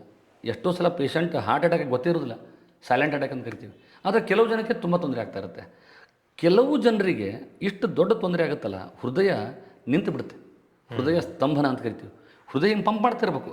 ನೀವು ಹಾರ್ಟ್ ಅಟ್ಯಾಕ್ ಆದರೆ ಸ್ವಲ್ಪ ಭಾಗ ವೀಕ್ ಆಗುತ್ತೆ, ಆದರೆ ಕೆಲವು ಸರಿ ಹಾರ್ಟ್ ನಿಂತೇ ಬಿಡುತ್ತೆ, ಹೃದಯ ಸ್ತಂಭನ. ಅದಕ್ಕೆ ನಾವು ಅಂತೀವಿ ಕಾರ್ಡಿಯಾಕ್ ಅರೆಸ್ಟ್. ಕಾರ್ಡಿಯಾಕ್ ಅರೆಸ್ಟ್ ಎಲ್ಲರಿಗಿಂತ ಸೀರಿಯಸ್. ಯಾಕಂದರೆ ಈಗ ಪುನೀತ್ ರಾಜ್ಕುಮಾರ್ಗೆ ಆಗಿರೋದು ಕರೆಕ್ಟ್. ಕಾರ್ಡಿಯಾಕ್ ಅರೆಸ್ಟ್ ಹಾಸ್ಪಿಟಲ್ ಬರೋಕ್ಕಿಂತ ಮುಂಚೆನೇ ಹೃದಯ ನಿಂತ್ಕೊಂಡ್ಬಿಡ್ತು. ಸೊ ಎಷ್ಟು ಪ್ರಯತ್ನ ಮಾಡಿದ್ರೂ ಉಳಿಸೋಕ್ಕಾಗಲಿಲ್ಲ. ಎಷ್ಟೋ ಜನ ಈಗ ಸೆಲೆಬ್ರಿಟೀಸ್ ತುಂಬ ಜನ ಸತ್ಕೊಂಡಿದ್ದಾರೆ. ರೀಸೆಂಟ್ಲಿ ಜರಿವಾಲ ತಿಳ್ಕೊಂಡು ಎಷ್ಟೋ ಜನ ಆಗಿದೆ. ಈಗ ಟ್ರೆಡ್ಮಿಲ್ ಮಾಡೋ ಟೈಮಲ್ಲಿ ಎಷ್ಟೋ ಜನ ಜೀವ ಕಳ್ಕೊಂಡಿದ್ದಾರೆ, ಹಾಸ್ಪಿಟಲ್ ಮುಟ್ಟೋಕ್ಕಿಂತ ಮುಂಚೆ. ಇವ್ರಿಗೆ ಏನಾಗಿರುತ್ತೆ ಅಂದರೆ ಕಾರ್ಡಿಯಾಕ್ ಅರೆಸ್ಟ್ ಆಗುತ್ತೆ, ಹೃದಯ ಟೋಟಲ್ ನಿಂತ್ಕೊಂಡ್ಬಿಡುತ್ತೆ. ಇದು ಒಂದು ಕಾಂಪ್ಲಿಕೇಶನ್ ಆಫ್ ಹಾರ್ಟ್ ಅಟ್ಯಾಕ್. ಎಲ್ಲ ಹಾರ್ಟ್ ಅಟ್ಯಾಕ್ ಪೇಷಂಟ್ ಜೀವ ಕಳ್ಕೊಳ್ಳೋಕ್ಕಿಲ್ಲ, ಆದರೆ ಈ ರಿಸ್ಕ್ ಎಲ್ಲರಿಗೂ ಇರುತ್ತೆ. ಯಾರ ಹಾರ್ಟನ್ನು ನಿಂತ್ಕೋಬೋದು. ಇದು ಕಾರ್ಡಿಯಾಕ್ ಅರೆಸ್ಟ್. ಕಾರ್ಡಿಯಾಕ್ ಅರೆಸ್ಟ್ ಆದಾಗ ತುಂಬ ಕಡಿಮೆ ಅವಧಿ ಇರುತ್ತೆ ನಾವು ಟ್ರೀಟ್ಮೆಂಟ್ ಕೊಡೋದಕ್ಕೆ. ಟೋಟಲಿ ಹಾರ್ಟ್ ನಿಂತ ಮೇಲೆ ಎಷ್ಟೋ ಸಲ ನಾವು ಒಂದು 15-20 ನಿಮಿಷ ಆಗಿ ಹೋಗಿಬಿಟ್ರೆ ಪೇಷಂಟ್ ಉಳಿಸೋದು ತುಂಬ ಡಿಫಿಕಲ್ಟ್ ಆಗುತ್ತೆ. ಕೆಲವು ಸಲ ಹಿಂಗೂ ಆಗಿದೆ, ಮನೆಯಲ್ಲಿ ಪೇಷಂಟ್ ಸತ್ತ ಮೇಲೆ ಹಾಸ್ಪಿಟ್ಲ್ ಕರ್ಕೊಂಡ್ಬಂದಿದ್ದಾರೆ, ಆಮೇಲೆ ನಾವು ಎದೆ ಒತ್ತಿ ಮತ್ತೆ ಹಾರ್ಟ್ ಸ್ಟಾರ್ಟ್ ಮಾಡಿ ಜೀವ ಉಳಿಸಿದ್ದೀವಿ, ಹಾಗೂ ಇದೆ. ಬಟ್ ತುಂಬ ಕಡಿಮೆ ಜನ ತುಂಬ ಜನ ನಾವು ಯಾವಾಗ ಉಳಿಸ್ಬೋದು ಅಂದರೆ, ನೀವು ಹಾಸ್ಪಿಟ್ಲ್ 5 ನಿಮಿಷ ಒಳಗಡೆ ಮುಟ್ಟಿದರೆ ಉಳಿಸೋ ಚಾನ್ಸ್ ಜಾಸ್ತಿ, ವಿದಿನ್ 5 ಮಿನಿಟ್ಸ್. ಇದು ಕಾರ್ಡಿಯಾಕ್ ಅರೆಸ್ಟ್. ಹಾರ್ಟ್ ಫೇಲ್ಯೂರ್ ಅಂದರೆ ಏನಾಗುತ್ತೆ, ಹೃದಯ ಯಾವುದೇ ಒಂದು ಕಾರಣದಿಂದ ವೀಕ್ ಆಯಿತು, ನಮ್ಮ ಹೃದಯ ಏನು ಮಾಡುತ್ತೆ, ಪಂಪ್ ಮಾಡ್ತಾ ಇರುತ್ತೆ. ಹಾರ್ಟ್ ಪಂಪ್ ಮಾಡೋ ಕೆಪಾಸಿಟಿ ಕಡಿಮೆ ಆಗಿಬಿಟ್ರೆ ನಮಗೆ ಅದರಿಂದ ತೊಂದರೆ ಸ್ಟಾರ್ಟ್ ಆಗುತ್ತೆ. ಕೆಲವು ಸರಿ ದಮ್ ಬರುತ್ತೆ, ಉಸಿರಾಟ ತೊಂದರೆ ಆಗುತ್ತೆ, ಕೆಲವು ಸರಿ ಮೈಕೈಗೆ ಬಾವು ಬರುತ್ತೆ, ಮುಖಕ್ಕೆ ಬಾವು ಬರುತ್ತೆ, ಆಯಾಸ ಆಗುತ್ತೆ, ಸುಸ್ತಾಗುತ್ತೆ, ಕೆಲವು ಸರಿ ಕಣ್ಣಿಗೆ ಕತ್ತಲೆ ಬರುತ್ತೆ. ಸೊ ಹೃದಯ ಕೆಲಸ ಸರಿ ಮಾಡಲಾರ ಕಾರಣದಿಂದ ಪೇಷಂಟ್ಗೆ ಏನೇನು ತೊಂದರೆ ಆಗುತ್ತಲ್ಲ, ಅದಕ್ಕೆ ನಾವು ಹಾರ್ಟ್ ಫೇಲ್ಯೂರ್ ಅಂತ ಕರಿತೀವಿ. ತುಂಬ ಹಾರ್ಟ್ ವೀಕ್ ಆಗಿಬಿಡ್ತು, 4 ಹೆಜ್ಜೆ ನಡೆದುಕೊಳ್ಳಿ ಒಂದು ದಮ್ ಹತ್ತಕ್ಕೆ ಸ್ಟಾರ್ಟ್ ಆಗುತ್ತೆ, ಇದು heart failure. So heart attack ಅಂದರೆ ರಕ್ತ ಸಪ್ಲೈ ಕಡಿಮೆ ಆಗುತ್ತೆ. ಹಾರ್ಟ್ ಕಾರ್ಡಿಯಾಕ್ ಅರೆಸ್ಟ್ ಅಂದರೆ ಹಾರ್ಟ್ ನಿಂತ್ಕೊಂಡ್ಬಿಡುತ್ತೆ. ಹಾರ್ಟ್ ಫೇಲ್ಯೂರ್ ಅಂದರೆ ಪೇಷಂಟ್ಗೆ ಉಸಿರಾಟ ತೊಂದರೆ, ಬಾವು ಬರೋದು, ಸುಸ್ತಾಗೋದು, ಇವು ಎಲ್ಲ ಹಾರ್ಟ್ ಫೇಲ್ಯೂರ್ ಲಕ್ಷಣ. ವೀಕ್ ಆಗುತ್ತೆ. ಓಕೆ, ಈಗ ನನ್ನ ಮುಂದಿನ ಪ್ರಶ್ನೆ, ಜನರಲ್ಲಿ ಮೂಡಿರುವಂಥ ತಪ್ಪು ಕಲ್ಪನೆಗಳು, ಹೃದಯ ಸಂಬಂಧಪಟ್ಟಂಗೆ ತಪ್ಪು ಕಲ್ಪನೆಗಳು, ತಪ್ಪು ಭಾವನೆಗಳು? ಈಗ ತುಂಬ ಮಿಸ್ಕನ್ಸೆಪ್ಷನ್ಸ್ ಪ್ರತಿಯೊಂದು ಪಾರ್ಟಲ್ಲಿ. ಈಗ ಹೃದಯಾಘಾತ ಆಗೋ ಕಾರಣದಿಂದ ಹಿಡ್ಕೊಂಡು, ಹೃದಯಾಘಾತ ಅಂದರೆ ಏನು ಅಂತ ಹಿಡ್ಕೊಂಡು, ಟ್ರೀಟ್ಮೆಂಟ್ ಬಗ್ಗೆ ಹಿಡ್ಕೊಂಡು ಎಲ್ಲದಕ್ಕೂ ತಪ್ಪು ಕಲ್ಪನೆಗಳು ಜನರಿಗಿರುತ್ತೆ. ಎಲ್ಲಕ್ಕಿಂತ ಮುಖ್ಯ ತಪ್ಪು ಕಲ್ಪನೆ ಅಂತಂದ್ರೆ ನಮ್ಮ ಜನ ಏನು ತಿಳ್ಕೊತಾರೆ, ಎದೆನೋ ಬಂದು ಬರುತ್ತೆ, ಹೃದಯದ ಎದೆನೋ ಅಂದರೆ ಎಡಗಡೆ ಅಂತ ತಿಳ್ಕೊಂಡ್ಬಿಡ್ತಾರೆ. ಎಲ್ಲಕ್ಕಿಂತ ದೊಡ್ಡ ಮಿಸ್ಕನ್ಸೆಪ್ಷನ್ ಅದು. ಯಾಕಂದರೆ ಹೃದಯದ ನೋವು ಕ್ಲಾಸಿಕಲಿ ಆಗೋದು ಆ್ಯಕ್ಚುಲಿ ಸೆಂಟ್ರಲ್ ಸಬ್ಸ್ಟ್ರನಲ್ ಅಂತ ಕರಿತೀವಿ ನಾವು ಅದಕ್ಕೆ. ಕರೆಕ್ಟ್. ಸೊ ಎಷ್ಟೋ ಜನಕ್ಕೆ ಹೇಳ್ತಾರೆ, ಸರ್ ನನಗೆ ರೈಟ್ ಸೈಡ್ ಪೇನ್ ಆಗಿದೆ ರೀ, ನನಗೇನು ಹಾರ್ಟ್ ಇಲ್ಲ ಬಿಡ್ರಿ ಅಂತ ಹೇಳ್ತಾರೆ. ಎಷ್ಟೋ ಜನಕ್ಕೆ ಬೆನ್ನಲ್ಲಿ ನೋವಾಗಿದೆ, ಎಷ್ಟೋ ಜನ ಇಲ್ಲಿ ಗದ್ದದಲ್ಲಿ ನೋವಾಗಿ ಹಲ್ಲು ನೋವು ಅಂತಕೊಂಡು ಹಲ್ಲಿನ ಡಾಕ್ಟರ್ ತೋರಿಸ್ಕೊಂಡೋಗಿ ಜೀವ ಕಳ್ಕೊಂಡಿದ್ದಾರೆ. ಸೊ ನಮ್ಮ ಇದರಲ್ಲಿ ಏನು ಹೇಳ್ತೀವಿ, ನೋವು ಆಲ್ಮೋಸ್ಟ್ ಜಾ ಹಿಡ್ಕೊಂಡು, ಈ ದವಡೆ ಹಿಡ್ಕೊಂಡು ಹೊಂಕಳವರೆಗೆ ಮುಂದುಗಡೆ ಅಥವಾ ಹಿಂದುಗಡೆ ಎಲ್ಲೇ ನೋವಿದ್ರೂ ಹಾರ್ಟ್ ಇರ್ಬೋದು. ಇದರರ್ಥ ಎಲ್ಲ ನೋವು ಹಾರ್ಟ್ ಅಂತಲ್ಲ, ಬಟ್ ಹಾರ್ಟಿನ ನೋವು ಎಲ್ಲೂ ಬರ್ಬೋದು. ಎಡಕ್ಕೆ ಬಲಕ್ಕೆ ಎಷ್ಟೋ ಜನಕ್ಕೆ ಬರೀ ಕೈ ನೋವು ಬಂದಿದೆ. ಈಗ ಮೊನ್ನೆ ನಮ್ಮೊಬ್ಬರು ಡಾಕ್ಟರಿಗೆ 2 ದಿನ ಕೈ ನೋವಾಗಿದೆ. ಡಾಕ್ಟರ್ ಅವರೇ, ಅವರು ಕೈ ನೋವಾಗ್ತದೆ ಅಂತ ಹೇಳಿ ಎಲ್ವಿನ್ ಡಾಕ್ಟರ್ ತೋರಿಸಿದ್ದಾರೆ. ಅವರು ಎಲ್ವಿನ್ ಡಾಕ್ಟರ್ ಕೊಟ್ಟು ಗುಳಿಗೆ ತೊಗೊಂಡು ರಾತ್ರಿ ಬೆಳತನ ನಿದ್ದೆ ಆಗಿಲ್ಲ ಅಂದರೂ ಅವರು ECG ಮಾಡಿಸ್ಕೊಂಡು ಲೇಟ್ ಮಾಡಿದ್ದಾರೆ. ತುಂಬ ಸೀರಿಯಸ್ ಕಂಡೀಷನಲ್ಲಿ ಬಂದು ರೀಸೆಂಟ್ಲಿ ಆಂಜಿಯೋಪ್ಲಾಸ್ಟಿ ಮಾಡಿ ಜೀವ ಉಳಿಸ್ಬೇಕಾಯ್ತು ಅವ್ರದ್ದು. ಸೊ ಎಷ್ಟೋ ಜನಕ್ಕೆ ನೋವು ಎಲ್ಲಿ ಆಗತ್ತಂತ ಕರೆಕ್ಟ್ ಗೊತ್ತಿರೋದಿಲ್ಲ. ಸೊ ಈ ಒಂದು ಮಾಧ್ಯಮದ ಮುಖಾಂತರ ನಾನು ಏನು ಹೇಳಕ್ಕೆ ಬಯಸ್ತೇನೆ ಅಂತಂದರೆ, ಎದೆ ನೋವೇ ಆಗ್ಬೇಕಂತೂ ಇಲ್ಲ. ಎಷ್ಟೋ ಸಲ ಅಪ್ಪರ್ ಸ್ಟಮಕ್, ಹೊಟ್ಟೆ ಮೇಲ್ಭಾಗದಲ್ಲಿ ನೋವು ಬಂದರೂ ಹಾರ್ಟ್ ಇರ್ಬೋದು, ಬೆನ್ನಲ್ಲಿ ಬಂದರೂ ಹಾರ್ಟ್ ಇರ್ಬೋದು, ಕರೆಕ್ಟ್, ಕುತ್ತಿಗೆಯಲ್ಲಿ ಬಂದು ಹಾರ್ಟ್ ಇರ್ಬೋದು, ಇಲ್ಲಿ ಬಂದು ಹಾರ್ಟ್ ಇರ್ಬೋದು. ಅದು ಎಲ್ಲ ನೋವಿಗೂ ಹಾರ್ಟ್ ಅಂತ ಹೆದರ್ಬೇಕಾಗಿಲ್ಲ, ಬಟ್ ಅಟ್ಲೀಸ್ಟ್ ನೀವು ಡಾಕ್ಟರ್ನದು ಕನ್ಸಲ್ಟ್ ಮಾಡಬೇಕು ನೋವು ಬಂದರೆ. ಅಥವಾ ನೋವೇ ಇರಬೇಕಂತಿಲ್ಲ. ಹೃದಯದಲ್ಲಿ ಎಷ್ಟೋ ಜನಕ್ಕೆ ಹೇಳ್ತಾರೆ, ಸರ್ ನಂಗೆ ನೋವು ಇಲ್ಲೇ ಇಲ್ಲರಿ, ನಾನು ನಡೆದುಕೊಳ್ಳಿ ದಮ್ ಬರ್ತದೆ ಬರೀ ಅಷ್ಟೇ ಅಂತೇಳಿ. ಎಂಜೈನ ಅಂದರೆ ಎದೆ ನೋವು, ಹೃದಯದಲ್ಲಿ ರಕ್ತ ಸಪ್ಲೈ ಕಡಿಮೆ ಆಗೋದ್ರಿಂದ. ಎಂಜೈನ ಇಕ್ವಿವೆಲೆಂಟ್ ಅಂತ ಇರುತ್ತೆ. ಎಂಜೈನ ಇಕ್ವಿವೆಲೆಂಟ್ ಅಂದರೆ ಅವ್ರಿಗೆ ಎದೆ ನೋವು ಬರೋದಿಲ್ಲ, ಎಸ್ಪೆಷಲಿ ಶುಗರ್ ಇದ್ದವರಿಗೆ, ವಯಸ್ಸಾದವರಿಗೆ ಬರೀ ನಡೆದು ದಮ್ ಬರ್ತಾ ಇರುತ್ತೆ. ಸೊ ಉಸಿರಾಟದ ತೊಂದರೆ, ಬರೀ ಬೆವರು ಬರೋದು, ಕಣ್ಣಿಗೆ ಕತ್ಲಿ ಬರೋದು, ಅಥವಾ ಸುಸ್ತಾಗೋದು, ಇವೂ ಹೃದಯಾಘಾತದ ಲಕ್ಷಣ ಇರ್ಬೋದು. ಅಥವಾ ಕೆಲವು ಸರಿ ಹೃದಯಾಘಾತದ ಫಸ್ಟ್ ಲಕ್ಷಣ ಅಂದರೆ ಜೀವ ಹೋಗೋದು. Cardiac arrest can be the first symptom of heart attack. Correct. So ನಾವು ಇದೇ ಆಗಿದೆ ಅಂದರೆ ಅಷ್ಟೇ ಹೃದಯ ಹಾರ್ಟ್ ಅಟ್ಯಾಕ್ ಅಥವಾ ಹಾರ್ಟಿನ ತೊಂದರೆ ಅಂತ ತಿಳ್ಕೊಳ್ಳೋಕೆ ಬರೋದಿಲ್ಲ. ನಿಮಗೆ ಏನಾದರೂ ತೊಂದರೆ ಜಾಸ್ತಿ ಇದ್ದರೆ ನೀವು ನಿಮ್ಮ ಡಾಕ್ಟರ್ನ ಕನ್ಸಲ್ಟ್ ಮಾಡೋದು ತುಂಬ ಒಳ್ಳೆಯದು, ತುಂಬ ಸೂಕ್ತ. ಕರೆಕ್ಟ್. ಸೊ ಇನ್ನೊಂದು ಮುಖ್ಯ ಒಂದು ಅಂಗ ಅಂದ್ರೆ, ಎಷ್ಟೋ ಜನ ಹಾರ್ಟ್ ಅಟ್ಯಾಕ್ ಆಗಿರೋದು ಇದೆ ಅಂತಂದರೆ ಅಥವಾ ಹಾರ್ಟಿನ ತೊಂದರೆ ಇದೆ ಅಂತಂದರೆ, ನಾವು ECG ಮಾಡಿದವ್ರಿ, ECG ನಾರ್ಮಲ್ ಇತ್ತು, ಅಥವಾ ಇಕೋ ಮಾಡಿದವ್ರಿ, ಇಕೋ ನಾರ್ಮಲ್ ಇತ್ತು ಅಂತ ತಿಳ್ಕೊತಾರೆ. ECGಯಲ್ಲಿ heart attack, major heart attack ಇದ್ದರೆ ಅಷ್ಟೇ ಕಾಣಿಸುತ್ತೆ. ಕರೆಕ್ಟ್. ಮೈನರ್ ಹಾರ್ಟ್ ಅಟ್ಯಾಕ್ ಕಾಣಿಸ್ಲಿಕ್ಕಿಲ್ಲ. ಮೇಜರ್ ಹಾರ್ಟ್ ಅಟ್ಯಾಕಲ್ಲೂ 10ರಲ್ಲಿ ಒಬ್ರದ್ದು 10% ಜನರದ್ದು ಹಾರ್ಟ್ ಅಟ್ಯಾಕ್ ECGಯಲ್ಲಿ ಕಾಣಿಸ್ಲಿಕ್ಕಿಲ್ಲ. ಈಗ ನಡೀತಾ ಇದೆ ಹಾರ್ಟ್ ಅಟ್ಯಾಕ್, ಪೇಷಂಟಲ್ಲಿ ರಕ್ತನಾಳ ಬಂದಾಗಿ ಹಾರ್ಟ್ ಮಸಲ್ ಡೆತ್ ಆಗ್ತಾ ಇದೆ, ECGಯಲ್ಲಿ ಕಾಣಿಸ್ಲಿಕ್ಕಿಲ್ಲ. ಸೊ ಅದಕ್ಕೆ ನಾವು ಸೀರಿಯಲ್ ECG ಮಾಡಿಸ್ತೀವಿ ಕೆಲವು ಸರಿ. ಒಂದೇ ECG ನೆಗೆಟಿವ್ ನಾರ್ಮಲ್ ಬಂದರೆ ಮತ್ತೊಂದು 2 ತಾಸು ಬಿಟ್ಟು ಮತ್ತೊಮ್ಮೆ ECG ಮಾಡ್ತೀವಿ. ಲೇಟಾಗಿ ECGಯಲ್ಲಿ ಚೇಂಜಸ್ ಬರ್ಬೋದು. ಅಥವಾ ECGಯಲ್ಲಿ ಕಾಣಿಸ್ಲಿಕ್ಕೆ ಇಲ್ಲ. ಇಕೋ ಕಾರ್ಡಿಯೋಗ್ರಾಫಿಯಲ್ಲೂ ಹಾರ್ಟ್ ಅಟ್ಯಾಕ್ ಆದಮೇಲೆ ಕಾಣಿಸುತ್ತೆ. ಎಷ್ಟೋ ಜನ ಹಿಂಗಿದ್ದಾರೆ ನಮ್ಮಲ್ಲಿ, ECG echo total normal, angiograph ಮಾಡಿದರೆ 3 ರಕ್ತನಾಳ block, 90% block. So ECG echo ಹೃದಯಾಘಾತ ಆದಮೇಲೆ ಬರುವಂಥ ಟೆಸ್ಟ್. ಫಸ್ಟ್ ಇನ್ನೂ ಬರೋಕ್ಕಿಂತ ಮುಂಚೆ ಬರೀ ಎದೆ ನೋವು ಆಗ್ತಾ ಇದೆ, ನಡೆದ್ರೆ ಎದೆ ನೋವು ಬರ್ತಾ ಇದೆ, ಅವಾಗ ನಾವು ಮಾಡೋ ಟೆಸ್ಟ್ ಟ್ರೆಡ್ಮಿಲ್ ಟೆಸ್ಟ್ ಅಂತ. ಟ್ರೆಡ್ಮಿಲ್ ಟೆಸ್ಟ್ ತುಂಬ ಜನಕ್ಕೆ ಮಾಡ್ತೀವಿ. ಅದು ಯಾಕಂದರೆ ಸಿಂಪಲ್ ಟೆಸ್ಟ್. ಅದರಲ್ಲೂ ಸಂಶಯ ಜಾಸ್ತಿ ಬಂದರೆ CT ಆ್ಯಂಜಿಯೋಗ್ರಾಫಿ ಅಥವಾ ಆ್ಯಂಜಿಯೋಗ್ರಾಫಿ ಅಂತ ಟೆಸ್ಟ್ ಮಾಡ್ತೀವಿ. ಅವು ಮೋಸ್ಟ್ ಅಕ್ಯುರೇಟ್ ಟೆಸ್ಟ್ ಅಂದರೆ ಆ್ಯಂಜಿಯೋಗ್ರಾಫಿ. ಕಾಸ್ಟ್ ಜಾಸ್ತಿ ಇರುತ್ತೆ, ಸ್ವಲ್ಪ ಪ್ರೊಸೀಜರ್ ದೊಡ್ಡದಿರುತ್ತೆ, ಪೇಷಂಟ್ ಅಡ್ಮಿಟ್ ಆಗಬೇಕಾಗುತ್ತೆ. ಆ ಒಂದು ಕಾರಣದಿಂದ ಎಲ್ಲರಿಗೂ ಆ್ಯಂಜಿಯೋಗ್ರಾಫಿ ಮಾಡೋದಿಲ್ಲ, ಅವಶ್ಯಕತೆ ಇರೋ ಪೇಷಂಟಿಗೆ ಅಷ್ಟೇ ಆ್ಯಂಜಿಯೋಗ್ರಾಫಿ ಅಥವಾ CT ಆ್ಯಂಜಿಯೋಗ್ರಾಫಿ ಮಾಡ್ತೀವಿ. ಇನ್ನೊಂದು ತಪ್ಪು ಕಲ್ಪನೆ ಅಂದರೆ, ಈಗ ತುಂಬ ಜನ ಮಾರ್ಕೆಟಲ್ಲಿ ಏನೋ ತಮ್ಮ ಮಾರ್ಕೆಟಿಂಗ್ ಮಾಡೋದಕ್ಕೆ ಒಂದು ಏನೋ ಹೇಳ್ಬಿಡ್ತಾರೆ, ಆ್ಯಂಜಿಯೋಗ್ರಾಫಿ ಮಾಡಿಸ್ಲೇಬೇಕಾಗಿಲ್ಲ, ನೀವು CT ಆ್ಯಂಜಿಯೋಗ್ರಾಫಿ ಮಾಡಿಸ್ಬಿಡಿ ಅಂತ. ತುಂಬ ಜನ ಬರ್ತಾರೆ, ನಾವು CT ಆ್ಯಂಜಿಯೋಗ್ರಾಫಿ ಮಾಡಬೇಕಿತ್ತು, ನೀವು ಆ್ಯಂಜಿಯೋಗ್ರಾಫಿ ಯಾಕೆ ಮಾಡೋದಿಲ್ಲ ಅಂತೇಳಿ. CT ಆ್ಯಂಜಿಯೋಗ್ರಾಫಿ ಎದಕ್ಕೆ ಮಾಡ್ತೀವಿ ಅಂತಂದರೆ, ಈಗ ಸಂಶಯ ಕಡಿಮೆ ಇದೆ. ಸಪೋಸ್ ಈಗ ನಾನು ತುಂಬ ಕ್ಲೋಸ್ ಫ್ರೆಂಡ್ ಡಾಕ್ಟರ್ ವಿಜಯ್ ಏನೋ ಒಂದು ಬಂದುಬಿಟ್ರು, ನನಗೆ ಎಲ್ಲ ಟೆಸ್ಟ್ ಮಾಡಿದ್ದೀನಿ, ಅವ್ರು ಹೇಳೋ ಲಕ್ಷಣ, ಅವ್ರದ್ದು ರಿಸ್ಕ್ ಫ್ಯಾಕ್ಟರ್ಸ್ ನೋಡಿದರೆ, ಅವ್ರದ್ದು ಪ್ರೊಫೈಲ್ ನೋಡಿದರೆ ನನಗೆ ಹಾರ್ಟ್ ಅನ್ನಿಸ್ತಾ ಇಲ್ಲ. ಬಟ್ ಕೆಲವು ಟೆಸ್ಟಲ್ಲಿ ಏನೋ ಡೌಟ್ ಬಂದಿದೆ, ನಾನು ಡೌಟ್ ಕ್ಲಿಯರ್ ಮಾಡಬೇಕು, ಆವಾಗ ನಾನು CT ಆ್ಯಂಜಿಯೋಗ್ರಾಫಿ ಅಡ್ವೈಸ್ ಮಾಡ್ಬೋದು. ಆದರೆ ಅಕಸ್ಮಾತಾಗಿ ಕ್ಲಿಯರ್ ಕಟ್ಟಿದೆ, ಸಪೋಸ್ ಹಾರ್ಟ್ ಅಟ್ಯಾಕೇ ಆಗಿದೆ ಅಥವಾ ತುಂಬ ಜಾಸ್ತಿ ಸಂಶಯ, ಪೇಷಂಟ್ ಹೇಳೋ ಲಕ್ಷಣ ಎಲ್ಲ ECGಯಲ್ಲಿ ಇಕೋದಲ್ಲಿ ಎಲ್ಲದರಲ್ಲೂ ನಮಗೆ ತೊಂದರೆ ಕಾಣ್ತಾ ಇದೆ ಹಾರ್ಟಿಂದು, ಅವಾಗ CT ಆ್ಯಂಜಿಯೋಗ್ರಾಫಿ ಅಡ್ವೈಸ್ ಮಾಡಲ್ಲ. ಯಾಕೆ ಗೊತ್ತಾ, CT ಆ್ಯಂಜಿಯೋಗ್ರಾಫಿಲಿ ಬ್ಲಾಕ್ ಇದೆ ಅಂತ ಬಂದಮೇಲೆ ಮತ್ತೆ ನಾವು ಆ್ಯಂಜಿಯೋಗ್ರಾಫಿ ಮಾಡಲೇಬೇಕು ಕನ್ಫರ್ಮೇಷನ್ ಮಾಡೋದಕ್ಕೆ, ಅಥವಾ ಟ್ರೀಟ್ಮೆಂಟ್ ಏನು ಮಾಡಬೇಕು ಕೊಡೋದಕ್ಕೆ ಡಿಸೈಡ್ ಮಾಡೋದಕ್ಕೂ ನಾವು ಆ್ಯಂಜಿಯೋಗ್ರಾಫಿ ಮಾಡಲೇಬೇಕು. ಸೊ 2 ಸಲ ಟೆಸ್ಟ್ ಮಾಡೋದು, 2 ಸಲ ಕಾಂಟ್ರಾಸ್ಟ್ ಎಕ್ಸ್ಪೋಜರ್, 2 ಸಲ ರೇಡಿಯೇಷನ್ ಎಕ್ಸ್ಪೋಜರ್, 2 ಸಲ ಖರ್ಚು. ಅದ್ರ ಸಂಬಂಧ ಏನು ಮಾಡ್ತೀವಿ, ಯಾರಿಗೆ ಸಂಶಯ ಕಡಿಮೆ ಇದೆ ಆವಾಗ ನಾವು CT ಆ್ಯಂಜಿಯೋಗ್ರಾಫಿ ಮಾಡ್ತೀವಿ, ಯಾರಿಗೆ ಸಂಶಯ ತುಂಬ ಜಾಸ್ತಿ ಇದೆ ಅವಾಗ ಆ್ಯಂಜಿಯೋಗ್ರಫಿ ಮಾಡ್ತೀವಿ. ಸೊ ಇದು ಟೆಸ್ಟ್ ಬಗ್ಗೆ. ಟ್ರೀಟ್ಮೆಂಟ್ ಬಗ್ಗೆನೂ ತುಂಬ ಕನ್ಫ್ಯೂಷನ್ ಇದೆ. ಜನ ಏನು ತಿಳ್ಕೊಂಡ್ಬಿಡ್ತಾರೆ, ಓ ಆ್ಯಂಜಿಯೋಪ್ಲಾಸ್ಟಿ ಆದಮೇಲೆ ನಮಗೆ ಏನೂ ಮಾಡೋಕ್ಕಾಗೋದಿಲ್ಲ ರೀ, ನಾವು ಆ್ಯಂಜಿಯೋಪ್ಲಾಸ್ಟಿ ಬೇಡ, ಬೈಪಾಸ್ ಆಪ್ರೇಷನ್ ಅಂತಂದ್ರು ಬೇಡ ಅಂದ್ಬಿಡ್ತಾರೆ, ನಾವು ಏನು ನಾವು ಪೇಷಂಟ್ ವೀಕ್ ಆಗಿಬಿಡ್ತಾನಂತ. ಒಂದು ಸಿಂಪಲ್ ಹೇಳ್ಬೇಕಂದ್ರೆ, ಈಗ ಉಳಿತಾ ಇರೋ ಹಾರ್ಟ್ ಅಟ್ಯಾಕಲ್ಲಿ ಪೇಷಂಟ್ ಲೈಫ್ ಉಳಿತಾ ಇರೋದು 90% because of angioplasty and bypass surgery. ಆಮೇಲೆ ಮಾಡಿದ ಮೇಲೆ ತುಂಬ ಜನ, ನನ್ನ ಎಷ್ಟೋ ಜನ ಪೇಷಂಟ್ಸ್ ಇಲ್ಲಿ ಲೇಬರ್ ಕ್ಲಾಸ್ ಜನ ಇರ್ತಾರೆ, ಎಷ್ಟೋ ಜನ 100 ಕಿಲೋದು ಚೀಲ ತೆಗಿತಾರೆ ಆ್ಯಂಜಿಯೋಪ್ಲಾಸ್ಟಿ ಆದಮೇಲೆ. ಆಮೇಲೆ ಎಷ್ಟೋ ಜನ ಮೌಂಟ್ ಎವರೆಸ್ಟ್ ಬೇಸ್ ಟ್ರೆಕ್ಕಿಂಗ್ ಎಲ್ಲ ಮಾಡಿದ್ದಾರೆ. ಸೊ ಆ್ಯಂಜಿಯೋಪ್ಲಾಸ್ಟಿ ಅಥವಾ ಬೈಪಾಸ್ ಮಾಡಿದ ಮೇಲೆ ನಮ್ಮದು ಜೀವನದ ಕ್ವಾಲಿಟಿ ಆಫ್ ಲೈಫ್ ಕಡಿಮೆ ಆಗ್ತಾ ಅನ್ನೋದು ತುಂಬ ತಪ್ಪು ಕಲ್ಪನೆ. ಅದು ಆದಮೇಲೆ ಆ್ಯಕ್ಚುಲಿ ನಿಮ್ಮ ಕ್ವಾಲಿಟಿ ಇಂಪ್ರೂವ್ ಆಗುತ್ತೆ. ಯಾಕಂದರೆ ನಿಮ್ಮ ರಕ್ತನಾಳ ಬ್ಲಾಕ್ ಇತ್ತು, ಅದು ಓಪನ್ ಆಗಿಬಿಟ್ಟಿದೆ. ನಿಮ್ಗೆ ಹೃದಯ ಮೊದಲಿಗೆ ಚೆನ್ನಾಗಿ ಕೆಲಸ ಮಾಡ್ತಾ ಇದೆ, ನಿಮ್ಮ ಲೈಫ್ ಇನ್ನೂ ಚೆನ್ನಾಗಾಗುತ್ತೆ. ಎಲ್ಲ ಪೇಷಂಟ್ ಆಗಲಿಕ್ಕಿಲ್ಲ, ಕೆಲವು ತುಂಬ ಸೀರಿಯಸ್ ಬಂದಿರೋ ಪೇಷಂಟ್ ಹಾರ್ಟ್ ವೀಕ್ ಉಳಿದ್ರೆ ಕೆಲವೊಬ್ಬರು ವೀಕ್ ಉಳಿಬೋದು. ಆದರೆ ಅದು ಟ್ರೀಟ್ಮೆಂಟ್ ಕೊಟ್ಟಿರೋದು ವೀಕ್ ಇಲ್ಲ, ಆ ಟ್ರೀಟ್ಮೆಂಟ್ ಕೊಟ್ಟಿರೋದೇ ಇಂಪ್ರೂವ್ ಆಗಿದ್ದೀರ, ಜೀವ ಉಳಿದಿದೆ. ನಿಮ್ಮ ಹೃದಯದ ಕಂಡೀಷನ್ ಮೇಲಿಂದ ನಿಮ್ಮ ಜೀವನ ಶೈಲಿ ಆಗುತ್ತೆ ಹೊರತು ಟ್ರೀಟ್ಮೆಂಟ್ ಜೀವ ಉಳಿಸುತ್ತೆ, ನಿಮ್ಮ ಜೀವನದ ಒಂದು ಶೈಲಿಯನ್ನು ಇಂಪ್ರೂವ್ ಮಾಡುತ್ತೆ ಹೊರತು ಕೆಡಿಸೋದಿಲ್ಲ. ಇದನ್ನು ಎಲ್ಲರೂ ಹೇಳ ಬಯಸ್ತೀನಿ. ಯಾಕಂದರೆ ಜನರಿಗೆ ತುಂಬ ಮಿಸ್ಕನ್ಸೆಪ್ಷನ್. ಆಮೇಲೆ ಯಾರಿಗೆ ಕೇಳಬೇಕು ಅವ್ರಿಗೆ ಕೇಳಲ್ಲ, ಯಾರಿಗೂ ಕೇಳುತ್ತೆ, ಯಾರಿಗೂ ಗೊತ್ತಿರೋದಿಲ್ಲ. ವಾಟ್ಸಾಪಲ್ಲಿ ಏನೋ ಒಂದು ಮೆಸೇಜ್ ಬಂದ್ಬಿಟ್ರೆ ಅರ್ಥ ಮಾಡ್ಕೊಂಡ್ಬಿಡ್ತಾರೆ ಎದೆ ಕರೆಕ್ಟ್ ಅಂತೇಳಿ. ನಮ್ಮ ಜನಕ್ಕೆ ಹೆಂಗಂದರೆ, ಯಾರು ಅದ್ರ ಬಗ್ಗೆ ಎಕ್ಸ್ಪರ್ಟ್ ಅವ್ರ ಒಪಿನಿಯನ್ ತೊಗೊಳ್ಳಲ್ಲ, ಡಾಕ್ಟರ್ ಕೇಳಂಗಿಲ್ಲ. ನೀವು ಬೇಕಂದ್ರೆ ಒಪಿನಿಯನ್ ತೊಗೊಳಕ್ಕೆ 10 ಜನ ಡಾಕ್ಟರ್ ಇದೆ, ನೀವು ಬೇರೆ ಬೇರೆ ಡಾಕ್ಟರ್ ಕೇಳ್ಕೊಬೋದು.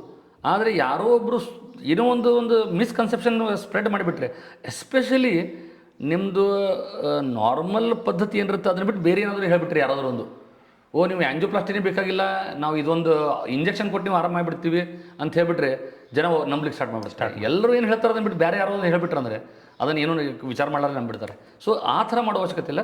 ಕರೆಕ್ಟಾಗಿ ಕೇಳ್ಕೊಂಡು ನಿಮಗೆ ಎಲ್ಲನೂ ಈಗ ಅವೈಲೇಬಲ್ ಇದೆ, ಗೂಗಲಲ್ಲಿ ಮಾಡ್ಬೋದು, ನೀವು ಇದರಲ್ಲಿ ಕೇಳ್ಕೊಬೋದು, ಆರ್ಟಿಫಿಷಿಯಲ್ ಇಂಟೆಲಿಜೆನ್ಸ್ ಕೇಳ್ಕೊಬೋದು. ಸೊ ವಿದೌಟ್ ನೋಯಿಂಗ್, ಏನೂ ಗೊತ್ತಿರದೆ ಬ್ಲೈಂಡ್ಲಿ ತಪ್ಪು ಇದ್ರ ಊಹಾಪೋಹಗಳಿಗೆ ನೀವು ಬಲಿಯಾಗಬಾರ್ದು ಅಷ್ಟೇ. ಓಕೆ. ಸೊ ಟು ಸಮರೈಸ್, ಈಗ ಎಷ್ಟೋ ಜನ ಬಂದಿರ್ತಾರೆ, 6 ತಿಂಗಳಿಂದ ಇ ಸಿ ಜಿ ಮಾಡಿರ್ತಾರೆ, ಈಗ ನೋವು ಬಂದಿರ್ತದೆ, ಈಗ ಇ ಸಿ ಜಿ ಮಾಡೋಕ್ಕೆ ರೆಡಿ ಇರೋದಿಲ್ಲ ಅವರು. ಕರೆಕ್ಟ್. ಇದು ಹೆಂಗೆ ಗೊತ್ತಾಯ್ತು, ನಾವು ಎಷ್ಟೋ ಜನ ಕೇಳ್ತಾ ಇರ್ತೀನಿ, ತೋಳ ಬಂತು ತೋಳ ಅಂತ ಕಥೆ ಇತ್ತು.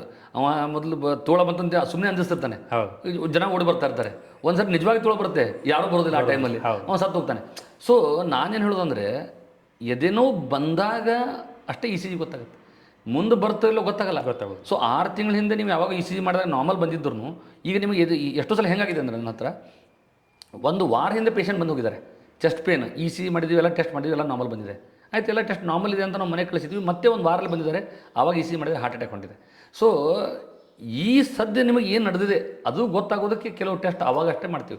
ಆದರೆ ಸಪೋಸ್ ಕೆಲವು ಟೆಸ್ಟ್ ಹೆಂಗಿರುತ್ತೆ, ಈಗ ಆ್ಯಂಜಿಯೋಗ್ರಫಿ, ಯೂಶ್ವಲಿ ಆ್ಯಂಜಿಯೋಗ್ರಫಿ ಮಾಡಿದ ನಾರ್ಮಲ್ ಬಂದರೆ ನಾವು ಅಟ್ಲೀಸ್ಟ್ ಒಂದು 2-3 ವರ್ಷ ಆದರೂ ತಲೆ ಕೆಡಿಸೋದಿಲ್ಲ ಯೂಶ್ವಲಿ. ಕೆಲವು ಸರಿ ಅಂತೂ 10 ವರ್ಷ ನಾವು ವಿಚಾರ ಮಾಡೋದಿಲ್ಲ. ಕೆಲವು ಪೇಷಂಟ್ ಆಗಿದೆ 1-2 ವರ್ಷದಲ್ಲಿ ಮತ್ತೆ ಬ್ಲಾಕ್ ಬಂದಿದೆ, ಆ ಥರ ಅಂತೂ ರೇರ್ ಕೇಸ್ ಇದೆ. ಬಟ್ ಆ್ಯಂಜಿಯೋಗ್ರಫಿ ಅಥವಾ ಸಿ ಟಿ ಆ್ಯಂಜಿಯೋಗ್ರಫಿ ನಾರ್ಮಲ್ ಇದ್ದರೆ ನಾವು ಭಾಳಷ್ಟು ವರ್ಷ ನಾವು ತಲೆ ಕೆಡಿಸ್ಕೊಳ್ಳೋಕ್ಕಿಲ್ಲ ಮೋಸ್ಟ್ ಪ್ರಾಬಬ್ಲಿ.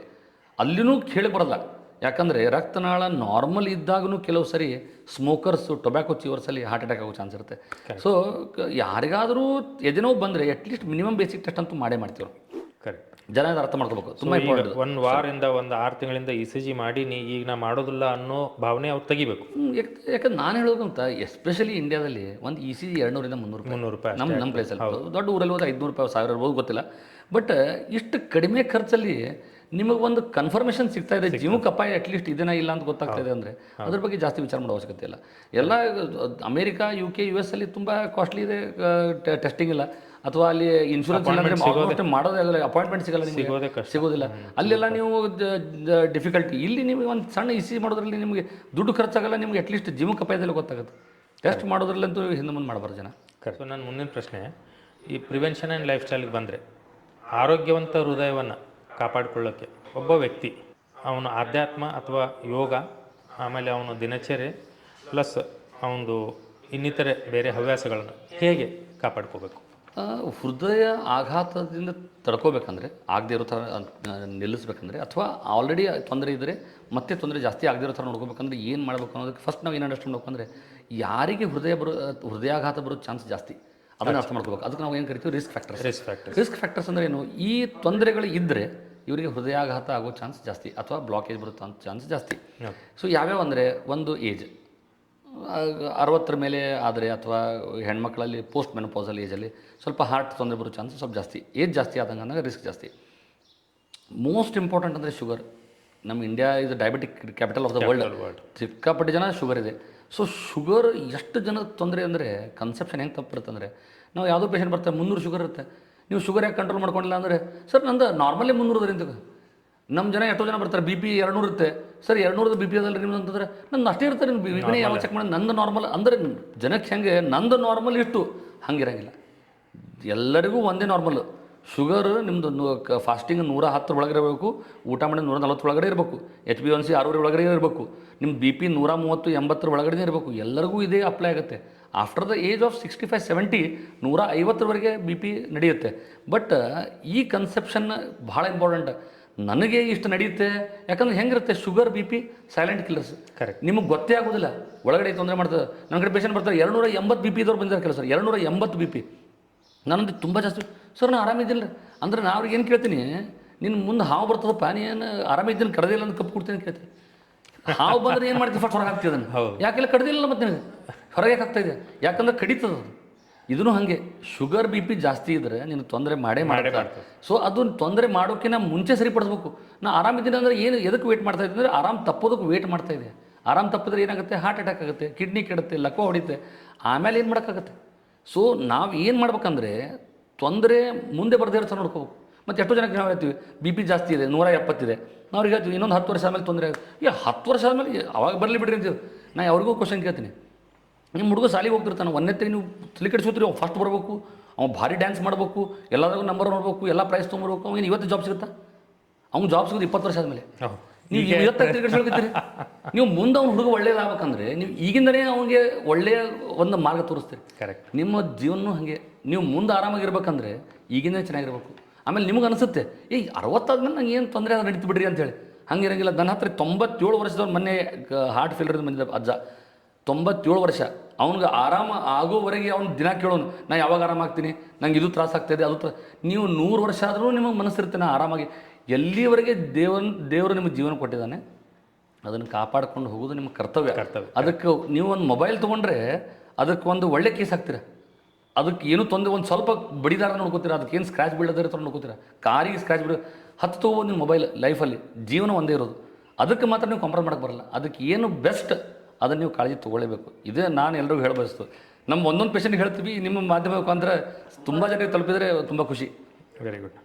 ಸೊ ಈಗ ಆರೋಗ್ಯವಂತ ಹೃದಯವನ್ನು ಕಾಪಾಡಿಕೊಳ್ಳೋಕ್ಕೆ ಆಹಾರ ಎಷ್ಟು ಮುಖ್ಯ ಆಗ್ತದೆ? ಅಚ್ಚಾ, ನಾನು ಹೇಳ್ತಾ ಇರೋದು ರಿಸ್ಕ್ ಫ್ಯಾಕ್ಟರ್ಸ್ ಬಗ್ಗೆ ಹೇಳ್ತಾ ಇದ್ದೆ. So sugar B P control ಇರಲೇಬೇಕು. ಅದು ಕಂಟ್ರೋಲ್ ಇಲ್ಲ ಅಂದರೆ ನಿಮ್ಮದು ಹಾರ್ಟ್ ಬರೋದು ಗ್ಯಾರಂಟಿ. ಎಲ್ಲಕ್ಕಿಂತ ಇನ್ನೂ ಒಂದು ಮುಖ್ಯವಾದ ವಿಷಯ ಅಂತಂದರೆ ನಮ್ಮ ಜನರ ಹವ್ಯಾಸ, ಕೆಟ್ಟ ವ್ಯಸನಗಳಂತೀವಲ್ಲ ನಾವು, ತಂಬಾಕು, ಗುಟ್ಕ, ಮಾವ, ಸ್ಮೋಕಿಂಗ್, ಬೀಡಿ, ಚುಟ್ಟ, ಇವು ಎಲ್ಲರಿಗೂ ಇರುತ್ತೆ. ಯಾರೋ ಒಬ್ಬರು ಅಕಸ್ಮಾತ್ತಾಗಿ ನಾವು ಮಾಡೋದಿಲ್ಲ ಅಂದ್ರೆ ಮುಖ ನೋಡ್ಬೇಕಾಗತ್ತೆ. ನಾನು ಯಾರಪ್ಪ ನೀನು ಮಾಡೋದಿಲ್ಲ ಅಂತ ಆವರೆಗೆ ಇಲ್ಲಿ ಅದು ಹವ್ಯಾಸಗಳು ಸ್ಪ್ರೆಡ್ ಆಗಿದಾವೆ. ಆಮೇಲೆ ಇನ್ನೊಂದೇನು ಡಾಕ್ಟರ್ ತ ಮುಚ್ಚಿಡೋದು. ನಾವು ಏನಾರ ಒಂದು ಕೇಳಿದರೆ ತಿಂತೀನಿ ತಂಬಾಕು ತಿಂತೀರ, ಇಲ್ಲ ನಾನು ತಿನ್ನೋದಿಲ್ಲ ಅಂತಾರೆ. ಅವ್ರು ಹೆಂಡ್ತಿ ಹೇಳ್ತಿರ್ತಾರೆ, ಭಾಳ ತಿಂತಾರೆ ಹೇಳ್ರಿ ಅವ್ರು ಅಂತೇಳಿ. ಅಂದರೆ ನೀವು ಡಾಕ್ಟ್ರಿಂದ ಮುಚ್ಚಿಟ್ಟು ಏನು ಮಾಡೋರಿದ್ದೀರಿ? ಡಾಕ್ಟ್ರಿಗೆ ಏನು ನಿಮಗೆ ಏನು ಸಂಬಂಧ? ನಿಮ್ಗೆ ಒಳ್ಳೇದಕ್ಕೆ ಕ್ವಶನ್ ಕೇಳ್ತದೆ. ಒಂದು ಮಾಡಬಾರ್ದಂಥ ವ್ಯಸನಗಳನ್ನು ಮಾಡ್ತೀರಾ, ಇನ್ನೊಂದು ಮುಚ್ಚಿಡ್ತೀರಾ. ಎಲ್ಲಿ ಹೇಳ್ಬೇಕಲ್ಲಿ ಮುಚ್ಚಿಡೋದು ಏನು ಉಪಯೋಗ ಇಲ್ಲ. ಸೊ ಇವು ಎಲ್ಲ ವ್ಯಸನಗಳಿಂದನೇ ನಿಮಗೆ ಹಾರ್ಟಿಗೆ ತೊಂದರೆ ಬರೋದು. ಕರೆಕ್ಟ್. ಸೊ ವ್ಯಸನಗಳನ್ನು ಬಿಡಬೇಕು. ನೆಕ್ಸ್ಟ್ ಮೋಸ್ಟ್ ಇಂಪಾರ್ಟೆಂಟ್ ಅಂದರೆ ನಿಮ್ಮದು ಕೊಲೆಸ್ಟ್ರಾಲ್ ಅಂದರೆ ಕೊಬ್ಬಿನ ಅಂಶ, ನಿಮ್ಮ ರಕ್ತದಲ್ಲಿ ಕೊಬ್ಬಿನ ಅಂಶ, ಅದನ್ನು ನೀವು ಕಂಟ್ರೋಲಾಗಿ ಇಟ್ಕೋಬೇಕು. ಅದರಲ್ಲಿ ಒಳ್ಳೆ ಕೊಲೆಸ್ಟ್ರಾಲ್, ಕೆಟ್ಟ ಕೊಲೆಸ್ಟ್ರಾಲ್ ಅಂತ ಇರುತ್ತೆ. ಕೆಟ್ಟ ಕೊಲೆಸ್ಟ್ರಾಲ್ LDL ಮತ್ತು ಟ್ರೈಗ್ಲಿಸರೈಡ್ VLDL. ಒಳ್ಳೆ ಕೊಲೆಸ್ಟ್ರಾಲ್ ಅಂದರೆ HDL. ಸೊ HDL ಜಾಸ್ತಿ ಇದ್ದರೆ ಒಳ್ಳೆಯದು, LDL ಮತ್ತು ಟ್ರೈಗ್ಲಿಸರೈಡ್ ಕಡಿಮೆ ಇದ್ದರೆ ಒಳ್ಳೆಯದಿರುತ್ತೆ. ಸೊ ಇದು ಗೊತ್ತಿರಬೇಕು. ಅದಕ್ಕಿಂತ ಮುಖ್ಯ ಅಂದರೆ ಒಳ್ಳೆಯ ಜೀವನ ಶೈಲಿ. ನಮ್ಮ ಜೀವನದಾಗ ರೆಗ್ಯುಲರ್ ನಿಯಮಿತವಾದ ವ್ಯಾಯಾಮ, ನಿಯಮಿತನೂ ಇಂಪಾರ್ಟೆಂಟ್, ವ್ಯಾಯಾಮನೂ ಇಂಪಾರ್ಟೆಂಟ್. ಸೊ ಕೇಳ್ತಾರೆ ಎಷ್ಟೋ ಜನ ಎಷ್ಟು ಮಾಡ್ಬೇಕ್ರಿ ಅಂತೇಳಿ, ಏನು ಮಾಡಬೇಕು, ನಾವು ಹೋಗಿ ಜಿಮ್ನಾಗ ವೇಟ್ ಎತ್ತೋದು ಒಳ್ಳೇದೇನ್ರಿ ಅಂತೇಳಿ. ಸೊ ಕಾರ್ಡಿಯೋ ಎಕ್ಸಸೈಸಸ್ ಅಂದರೆ ಏನು ಗೊತ್ತಾ? Aerobic exercises, free hand exercises ಅಂತ ಇರ್ತಾವೆ. ನೀವು ರನ್ನಿಂಗ್ ಮಾಡೋದು, ಜಾಗಿಂಗ್ ಮಾಡೋದು, ಸ್ವಿಮ್ಮಿಂಗ್ ಮಾಡೋದು, ಸೈಕ್ಲಿಂಗ್ ಮಾಡೋದು, ಯಾವುದರಲ್ಲಿ ನೀವು ತುಂಬ ಪರಿಶ್ರಮ ಪಟ್ಟು ಮಾಡ್ತಾ ಇರೋದಿಲ್ಲ ಅವು ಒಳ್ಳೆಯದು. ಹಾರ್ಟಿಗೆ ಭಾಳ ತೊಂದರೆ ಪಟ್ಟುಕೊಂಡು ವಜನ್ ಎತ್ತರ ಒಂದು 100 ಕಿಲೋ ಎತ್ತು ಬಂದಿರಿ ಅಂತ ಅದು ನಿಮ್ಮ ಹಾರ್ಟಿಗೆ ಒಳ್ಳೆಯದಲ್ಲ. ನಿಮ್ಮ ಮಸಲ್ಸ್ ಚೆನ್ನಾಗಿ ಬೆಳೀತಾ ಇರ್ಬೋದು, ಹೊರತು ಹಾರ್ಟಿಗೆ ಒಳ್ಳೇದಿರೋದು ಏರೋಬಿಕ್ ಎಕ್ಸಸೈಸ್, ಸ್ಟ್ರೆಚಿಂಗ್ ಎಕ್ಸಸೈಸ್. ಇದನ್ನು ನೀವು ರೆಗ್ಯುಲರ್ ಮಾಡಬೇಕು. ಎಷ್ಟು ಮಾಡಬೇಕು? At least 5 days a week. ಒಂದು ವಾರಕ್ಕೆ 5 ದಿನ ಆದರೂ ಮಾಡಬೇಕು. ಎಷ್ಟು ಮಾಡಬೇಕು, ಎಷ್ಟು ನಿಮಿಷ ಮಾಡಬೇಕು, ಮಿನಿಮಮ್ 40 to 45 ಮಿನಿಟ್ಸ್ ಮಾಡ್ಬೇಕಂತ ಇರುತ್ತೆ ಒಂದು ದಿವಸಕ್ಕೆ. ಯಾವ ನಿಮ್ಗೆ ಹೆಂಗೆ ಗೊತ್ತಾಗ್ಬೇಕ್ರಿ ಇದು ಕರೆಕ್ಟ್ ದಿನ ನಾ ಮಾಡ್ಲಿಕ್ಕೆ ಎಕ್ಸಸೈಸ್ ಅಂದರೆ ಅಟ್ಲೀಸ್ಟ್ ನಿಮಗೆ ಬೆವರು ಬರಬೇಕು, ಅಥವಾ ನಿಮಗೆ ಒಂದು ಸ್ವಲ್ಪ ಉಸಿರಾಟಕ್ಕೆ ಸ್ವಲ್ಪ ತೊಂದರೆ ಅನ್ನಿಸ್ಬೇಕು, ಆ ಲೆವೆಲ್ ಇರಬೇಕು. ತುಂಬಾ ಆರಾಮಾಗಿ ಹರಟಿ ಹೊಡ್ಕೊಂಡು ಸರ್ ನಾವು ವಾಕಿಂಗ್ ಮಾಡ್ಕೊಂಡು ಬರ್ತೀವಿ, ಒಂದು ಅರ್ಧ ಕಿಲೋಮೀಟರ್ 1 ಕಿಲೋಮೀಟರ್ ಹೋಗಿ ಬರ್ತೀವಿ ದಿನ ಅಂತೇಳಿ ಅದು ಹರಟಿ ಹೊಡ್ಕೊಂಡು ಹೋಗಿ ಬಂದಿರ್ತಾರೆ, ಏನೂ ಯೂಸ್ ಆಗಿರೋದಿಲ್ಲ ಅದು. ಸೊ ನಿಮಗೆ ಅಟ್ಲೀಸ್ಟ್ ಅಲ್ಲಿ ಕಾನ್ಸಂಟ್ರೇಟ್ ಮಾಡ್ಬೇಕಲ್ಲ. ನೀವು ಎಲ್ಲದೂ ಕಾನ್ಸಂಟ್ರೇಟ್ ಮಾಡ್ತೀರ. ನಿಮ್ಮ ಆರೋಗ್ಯ ಅಂದರೆ ಒಂದು ನೀವು ಏನಾದರೂ ಕೇಳ್ರಿ, ಒಂದು ಸ್ವಲ್ಪ ದಿವಸ ಎಕ್ಸಸೈಸ್ ಮಾಡಿ ಟೈಮ್ ಇರ್ತೀರಿ, ಅದಕ್ಕೊಂದು ಟೈಮಲ್ಲಿ ನೋಡ್ರಿ ಅಂತ ಹೇಳ್ತಾರೆ. ಬಟ್ ಕೆಲವೊಬ್ರು ಏನಂತಾರೆ, ಮನ್ಯಾಗ ನಾವು ಒಬ್ಬಕ್ಕೇರಿ ಕೆಲಸ ಮಾಡೋಕ್ಕೆ ಭಾಳ ಎಕ್ಸಸೈಸ್ ಆಗ್ತದೆ ನನಗೆ ಅಂತ. ಅದು ಹೆಂಗೆ ಅಂದರೆ ಅದರಿಂದ ನಿಮಗೆ ಆರೋಗ್ಯಕ್ಕೆ ಒಳ್ಳೇದಾಗುವಂಥ ಎಕ್ಸಸೈಸ್ ಇರೋದಿಲ್ಲ ಅದು. ನಿಮಗೆ ಅನಿಸುತ್ತೆ ನಾನು ಭಾಳ ಓಡಾಡಿದ್ದೀನಿ, ಅದು ನಾನು ಅಡುಗೆ ಮಾಡಿದ್ದೀನಿ, ಬಾಂಡೆ ತೊಳೆದೀನಿ, ಅದರಿಂದ ಕೆಲವು ಇದರಿಂದ ಆಗುತ್ತೆ ಎಕ್ಸಸೈಸ್. ಬಟ್ ನಮಗೆ ಎಷ್ಟು ಬೇಕು ದೇಹಕ್ಕೆ ಅಷ್ಟು ಆಗೋದಿಲ್ಲ. ಸೊ ಅದಕ್ಕಾಗಿ ಒಂದು ಸ್ವಲ್ಪ ಸ್ಪೆಷಲ್ ಟೈಮ್ ತೆಗೆದು ಸ್ಟ್ರೆಸ್ ಇರದೇ ಇರೋ ಥರ ನೀವು ಉಸಿರಾಟದ ಮೇಲೆ ಕಂಟ್ರೋಲ್ ಇಟ್ಕೊಂಡು ಮಾಡೋದು ವಾಕಿಂಗ್ ಎಕ್ಸಸೈಸ್ ಎಲ್ಲ ತುಂಬ ಒಳ್ಳೆಯದು. ಆಮೇಲೆ ಕೆಲವು ಜನಕ್ಕೆ ಹೆಂಗಿರುತ್ತೆ, ಎಕ್ಸಸೈಸ್ ಮಾಡೋಕ್ಕಾಗ್ತಿರೋದಿಲ್ಲ, ವೆಯ್ಟ್ ಜಾಸ್ತಿ ಇರುತ್ತೆ, ಅಥವಾ ಮೊಣಕಾಲು ನೋಸ್ತಾ ಇರುತ್ತೆ, ಅಟ್ಲೀಸ್ಟ್ ಸೈಕ್ಲಿಂಗ್ ಮಾಡ್ಬೋದು, ಸ್ವಿಮ್ಮಿಂಗ್ ಮಾಡ್ಬೋದು ಬರ್ತಾ ಇದ್ದರೆ. ಸೊ ಯಾವುದು ನಿಮಗೆ ಸೂಟ್ ಆಗುತ್ತೆ ನೋಡಿಕೊಂಡು ಒಂದು ಯಾವುದಾದ್ರೂ ನಿಯಮಿತವಾಗಿ ವ್ಯಾಯಾಮ ಮಾಡೋದು ತುಂಬ ಇಂಪಾರ್ಟೆಂಟ್. ಇನ್ನೊಂದು ಭಾಳ ಮುಖ್ಯ ಇಂಪಾರ್ಟೆಂಟ್ ಅಂದರೆ ಸ್ಟ್ರೆಸ್ ಕಡಿಮೆ ಮಾಡ್ಕೊಳ್ಳೋದು. ಈಗಿನ ಟೈಮಲ್ಲಿ ಯಾರಿಗೂ ಕೇಳ್ರಿ, ಟೆನ್ಷನ್ ಒಂದು ವರ್ಡ್ ಎಲ್ಲರ ಬಾಯಲ್ಲಿ ಬಂದೇ ಬರುತ್ತೆ. ತುಂಬ ಟೆನ್ಷನ್ ಇದೆ ಅಂತೇಳಿ ನಾವು ನಮ್ಮ ಜೀವನದಾಗ ವಿಚಾರ ಮಾಡಲಿಕ್ಕಿಲ್ಲ, ಇವ್ರಿಗೆ ಟೆನ್ಷನ್ ಇರ್ಬೋದು ಅಂತೇಳಿ. ಅವರು ಹೇಳ್ತಾರೆ ನಂಗೆ ತುಂಬ ಟೆನ್ಷನ್ ಇದೆ ಅಂತೇಳಿ. ನಾವು ಚಿಕ್ಕವರು ಇರಬೇಕಾದ್ರೆ ಟೀಚರ್ಸ್ ತುಂಬ ಆರಾಮಿರ್ತಿದ್ರು, ಬ್ಯಾಂಕ್ದವ್ರು ಆರಾಮಾಗಿರ್ತಿದ್ರು, ಪೋಸ್ಟ್ದವ್ರು ಆರಾಮಾಗಿರ್ತಿದ್ರು. ಈಗ ಪ್ರತಿಯೊಬ್ಬರು ನಾವು ಟೆನ್ಷನ್ ಇದೆ, ಯಾರಿಗೆ ಟೆನ್ಷನ್, ಸಣ್ಣ ಖುಷಿ ಕೇಳೋರು ಟೆನ್ಷನ್ ಹೇಳ್ಬಿಡ್ತಾರೆ ಈಗ ಅವರು. ಸೊ ಯಾಕಂದ್ರೆ ಅವ್ರಿಗೆ ಅವಾಗ ಬೈತಿರ್ತಾರೆ ಅಭ್ಯಾಸ ಚಲೋತೆ ಮಾಡ ಅಂತೇಳಿ, ಎಲ್ಲರಿಗೂ ಟೆನ್ಷನ್. ಸೊ ಅದನ್ನು ನಾವು ಹೆಂಗೆ ಕಂಟ್ರೋಲ್ ಮಾಡ್ಕೋಬೇಕು ಅದನ್ನು ತುಂಬ ಇಂಪಾರ್ಟೆಂಟ್ ಇದೆ. ಸೊ ಈ ಉತ್ತರನ ಮಾಡೋದ್ರಿಂದ ನಾವು ಹೃದಯ ಬರದೇ ಇರೋ ಥರ ಕಾಳಜಿ ತೊಗೋಬೋದು. ಓಕೆ, ನನ್ನ ಮುಂದಿನ ಕ್ವಶನ್ನು, ಈಗ ಕಾರ್ಡಿಯಾಲಜಿಯಲ್ಲಿ ಆರ್ಟಿಫಿಷಿಯಲ್ ಇಂಟೆಲಿಜೆನ್ಸ್ ನಿಮಗೆ ಹೇಗೆ ಹೆಲ್ಪ್ ಮಾಡ್ತಾ ಇದೆ? ಈಗ ಆರ್ಟಿಫಿಷಿಯಲ್ ಇಂಟೆಲಿಜೆನ್ಸ್ ಇನ್ನೂ ತುಂಬ ಅರ್ಲಿ ಸ್ಟೇಜಲ್ಲಿದೆ. ಅದು ಈಗಾಗಲೇ ಆ ಲೆವೆಲ್ಲಿಗೆ ಬಂದಿಲ್ಲ, ಬಟ್ ಒಂದು ಟೈಮಲ್ಲಿ ಬರ್ಬೋದು. ಸೊ ಹೆಂಗೆ ಹೆಲ್ಪ್ ಆಗುತ್ತೆ ಅಂತಂದರೆ, ಈಗ ಒಂದು ಸೆಟ್ ಆಫ್ ಸಿಮ್ಟಮ್ಸ್ ಇದ್ದರೆ ಇವು ಕಾಮನ್ ಡಿಸೀಸಸ್.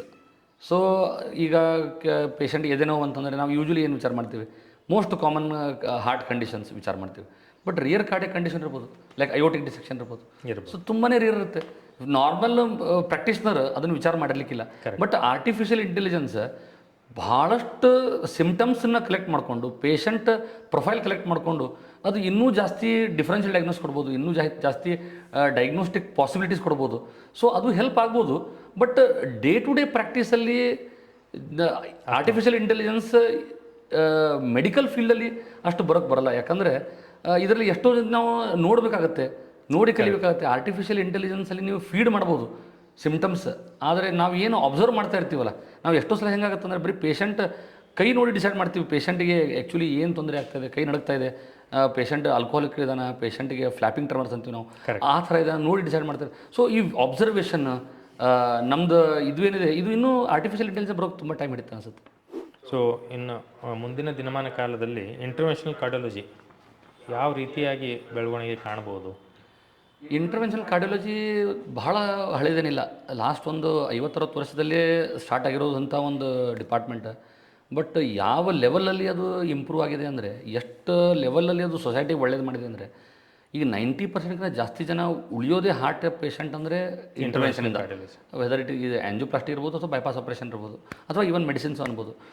ಯಾವ ಲೆವೆಲಲ್ಲಿ ಪ್ರತಿಯೊಂದು ಸಣ್ಣ ಸಣ್ಣ ಪ್ಲೇಸ್ ಬಂದಿದೆ. ನಾವು ಆಲ್ಮೋಸ್ಟ್ ನೆನಪಿರೋ ಮಟ್ಟಿಗೆ ಒಂದು 15 ವರ್ಷದ ಕೆಳಗಡೆ ಬಿಜಾಪುರದಲ್ಲಿ ಆ್ಯಂಜಿಯೋಪ್ಲಾಸ್ಟಿನೇ ಗೊತ್ತಿರಲಿಲ್ಲ. ಈಗ ತಿಂಗಳಲ್ಲಿ ನಾವೇ ಎಷ್ಟೋ ಸಲ 50-60 ಆ್ಯಂಜಿಯೋಪ್ಲಾಸ್ಟಿ ಮಾಡಿ ಜನರ ಜೀವ ಉಳಿಸ್ತಾ ಇರ್ತೀವಿ. ಸೊ ಭಾಳ ಫಾಸ್ಟಾಗಿ ಎಲ್ಲ ಕಡೆ ರೀಚ್ ಆಗ್ತಾಯಿದೆ. ಆಮೇಲೆ ಬರೀ ಆ್ಯಂಜಿಯೋಪ್ಲಾಸ್ಟಿ ಅಷ್ಟೇ ಅಲ್ಲ, ಇಂಟರ್ವೆನ್ಷನಲ್ಲಿ ತುಂಬ ಜಾಸ್ತಿ ಪ್ರೊಸೀಜರ್ಸ್ ಇದೆ. ಈಗ ಹಾರ್ಟ್ ಅಟ್ಯಾಕಲ್ಲಿ ಟ್ರೀಟ್ಮೆಂಟು ಆ್ಯಂಜಿಯೋಪ್ಲಾಸ್ಟಿ, ಅಥವಾ ಕೆಲವು ಸರಿ ಡ್ರಗ್ ಎಲ್ಯೂಟಿಂಗ್ ಬಲೂನ್ ಅಂತೀವಿ ನಾವು, ಅದರಿಂದ ಮಾಡ್ತಾ ಇರ್ತೀವಿ. ಅದನ್ನು ಬಿಟ್ಟರೆ ಬೇರೆ ಬೇರೆ ಟ್ರೀಟ್ಮೆಂಟ್ ಇದೆ. ಈಗ ನಾವು ಹಾರ್ಟಲ್ಲಿ ಹೋಲ್ ಇದ್ದರೆ ಮೊದಲು ಏನು ಮಾಡ್ತಿದ್ವಿ, ಎದೆ ಹರಿದು ಓಪನ್ ಮಾಡಿ ಹೋಲ್ ಕ್ಲೋಸ್ ಮಾಡ್ತಾಯಿದ್ವಿ. ಈಗ ಡಿವೈಸ್ ಹಾಕಿ ಕ್ಲೋಸ್ ಮಾಡಿಬಿಡ್ತೀವಿ. ಬರೀ ಒಂದು 15-20 ನಿಮಿಷ ಅಥವಾ ಅರ್ಧ ತಾಸಲ್ಲಿ ನೀವು ಡಿವೈಸ್ ಹಾಕಿ ಕ್ಲೋಸ್ ಮಾಡ್ಬೋದು.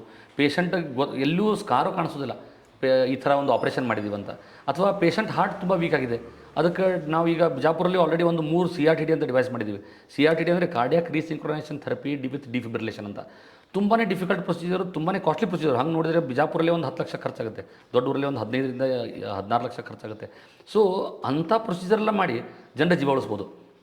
ಮತ್ತು ಮೊದಲು ಹೆಂಗಿತ್ತು, ವ್ಯಾಲ್ವ್ ಆಪ್ರೇಷನ್ ಅಂದರೆ ನೀವು ಓಪನ್ ಮಾಡಬೇಕಾಗ್ತಿತ್ತು. ಈಗ ಬಲೂನ್ ವ್ಯಾಲ್ವೋಟಮಿ ಅಂತ ಮಾಡ್ತೀವಿ. ಇದರಿಂದ ಟ್ರಾನ್ಸ್ ಕ್ಯಾಥೆಟರ್ ವ್ಯಾಲ್ವ್ ಇಂಪ್ಲಾಂಟೇಷನ್ ಅಂತ ಮಾಡ್ತೀವಿ. Aortic valve, mitral valve, tricuspid pulmonary valve ನಾವು ವ್ಯಾಲ್ವೇ ಬದಲಾಯಿಸ್ಬೋದು. ಹಾರ್ಟ್ ಎದೆ ಓಪನ್ ಮಾಡ್ದೇನೆ ಬರೀ ಒಂದು ಸಣ್ಣ ಹೋಲಿಂದ ನಾವು ಹೋಗಿ ಮಾಡ್ಬೋದು. So intervention cardiology is the most amazing thing that has happen to the humanity in the recent ಇದು ಪಾಸ್ಟ್. ಯಾಕಂದರೆ ಅದು ಇನ್ನೂ ತುಂಬಾ ಫಾಸ್ಟಾಗಿ ಗ್ರೋ ಆಗೋ ಪಾಸಿಬಿಲಿಟೀಸ್ ಇದೆ.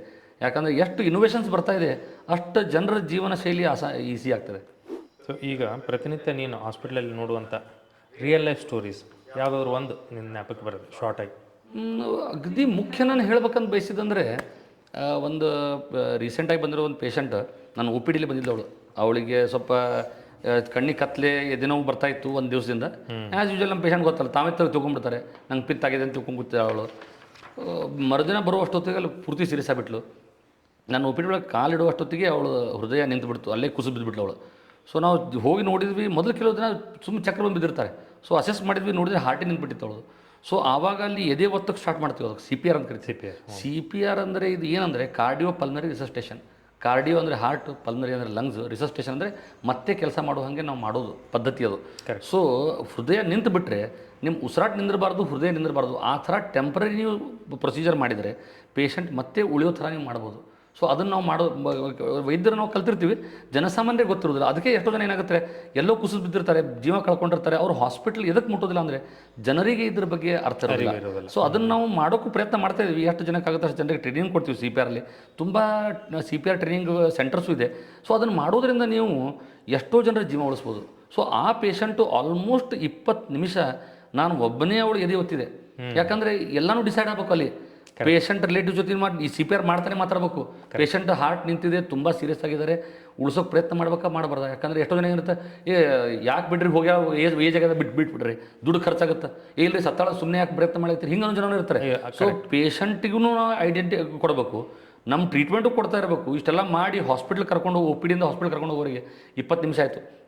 20 ನಿಮಿಷ ಎದೆ ಒತ್ತಿದ ಮೇಲೆ ಅವಳಿಗೆ ಶಾಕ್ ಕೊಟ್ಟು ಇಂಜೆಕ್ಷನ್ ಕೊಟ್ಟು ಹಾಸ್ಪಿಟ್ಲಲ್ಲಿ ಟ್ಯೂಬ್ ಹಾಕಿ ವೆಂಟಿಲೇಟರ್ ಮೇಲೆ ಹಾಕಿದ ಮೇಲೆ ಪೇಷಂಟ್ ಹಾರ್ಟ್ ಮತ್ತೆ ಸ್ಟಾರ್ಟ್ ಆಯಿತು. 20 ನಿಮಿಷ ಪೇಷಂಟ್ ಜೀವ ಇರಲಿಲ್ಲ, ಬರೀ ಎದೆ ಒತ್ತೋದ್ರಿಂದನೇ ನಾವು ಮೇಂಟೈನ್ ಮಾಡಿದ್ವಿ. ಆಮೇಲೆ ಅವಳದು ಆ್ಯಂಜಿಯೋಪ್ಲಾಸ್ಟಿ ಮಾಡಿ ಒಂದು 15 ದಿವಸ ಆದಮೇಲೆ ಪೇಷಂಟ್ ಆರಾಮಾಗಿ ನಡ್ಕೋತ ಮನೆಗೆ ಹೋದ್ರು. ಸೊ ಇದು ಒಂದು ಎಕ್ಸಾಂಪಲ್, ಇಂಥ ತುಂಬ ಎಕ್ಸಾಂಪಲ್ ಆಗ್ತಾ ಇರುತ್ತೆ. ಎಷ್ಟೋ ಒಂದು ನಾನು ಚಂಡೀಗಢಲ್ಲಿ ಕೆಲಸ ಮಾಡಬೇಕಾದ್ರೆ ಒಂದು ಪೇಷಂಟ್ದು ಮನೆಯಲ್ಲಿ ಡೆತ್ ಆಗಿತ್ತು. ಮನೆಯಲ್ಲಿ ಡೆತ್ ಆಗಿ ಹಾಸ್ಪಿಟ್ಲ್ ಬರೋದೇ 15 ನಿಮಿಷ ಆದಮೇಲೆ ಬಂದಿದ್ದ ಅವನು. 15 ನಿಮಿಷ ಆದಮೇಲೆ ಎದೆ ಒತ್ತಿ ಅವನು ಹಾರ್ಟ್ ಸ್ಟಾರ್ಟ್ ಮಾಡಿ ಅವನು ಆಲ್ಮೋಸ್ಟ್ ಒಂದು 3-4 ಮಂತ್ಸ್ ಆದಮೇಲೆ ಮನೆ ನಡ್ಕೋತದ. ಸೊ ಆ ಥರನೂ ಮಾಡೋ ಪಾಸಿಬಿಲಿಟಿ ಇರುತ್ತೆ. ಎಲ್ಲರೂ ಆಗಲಿಕ್ಕಿಲ್ಲ, ಬಟ್ ಕೆಲವು ಜನಕ್ಕೆ ಮಾಡ್ಬೋದು. ಸೊ ಸಿ ಪಿ ಆರ್ ಅನ್ನೋದು ಒಂದು ಏನು ಟೆಕ್ನಿಕ್ ಇದೆ, ಯಾರು ಮಾಡ್ಬೋದು, ಹಾರ್ಟ್ ಸ್ಪೆಷಲಿಸ್ಟೇ ಮಾಡ್ಬೇಕಂತ ಏನಿರೋದಿಲ್ಲ ಇದರಲ್ಲಿ. ಯಾವ ವೈದ್ಯರು ಮಾಡ್ಬೋದು ಅಥವಾ ಯಾವ ಜನಸಾಮಾನ್ಯರು ಟ್ರೈನಿಂಗ್ ತೊಗೊಂಡು ಇದನ್ನು ಮಾಡ್ಬೋದು. ಸೊ ಅದನ್ನು ನಾವು ಎಲ್ಲರಿಗೂ ಹೇಳಬಯಸ್ತೀನಿ. ಇದು ಈ ಥರ ಮಾಡೋದ್ರಿಂದ ತುಂಬ ಜನರ ಜೀವ ಉಳಿಸ್ಬೋದು. ಪ್ರಯತ್ನ ಅಂತೂ ಮಾಡಲೇಬೇಕನ್ಸ ಮಾಡಿ. ಕರೆಕ್ಟ್.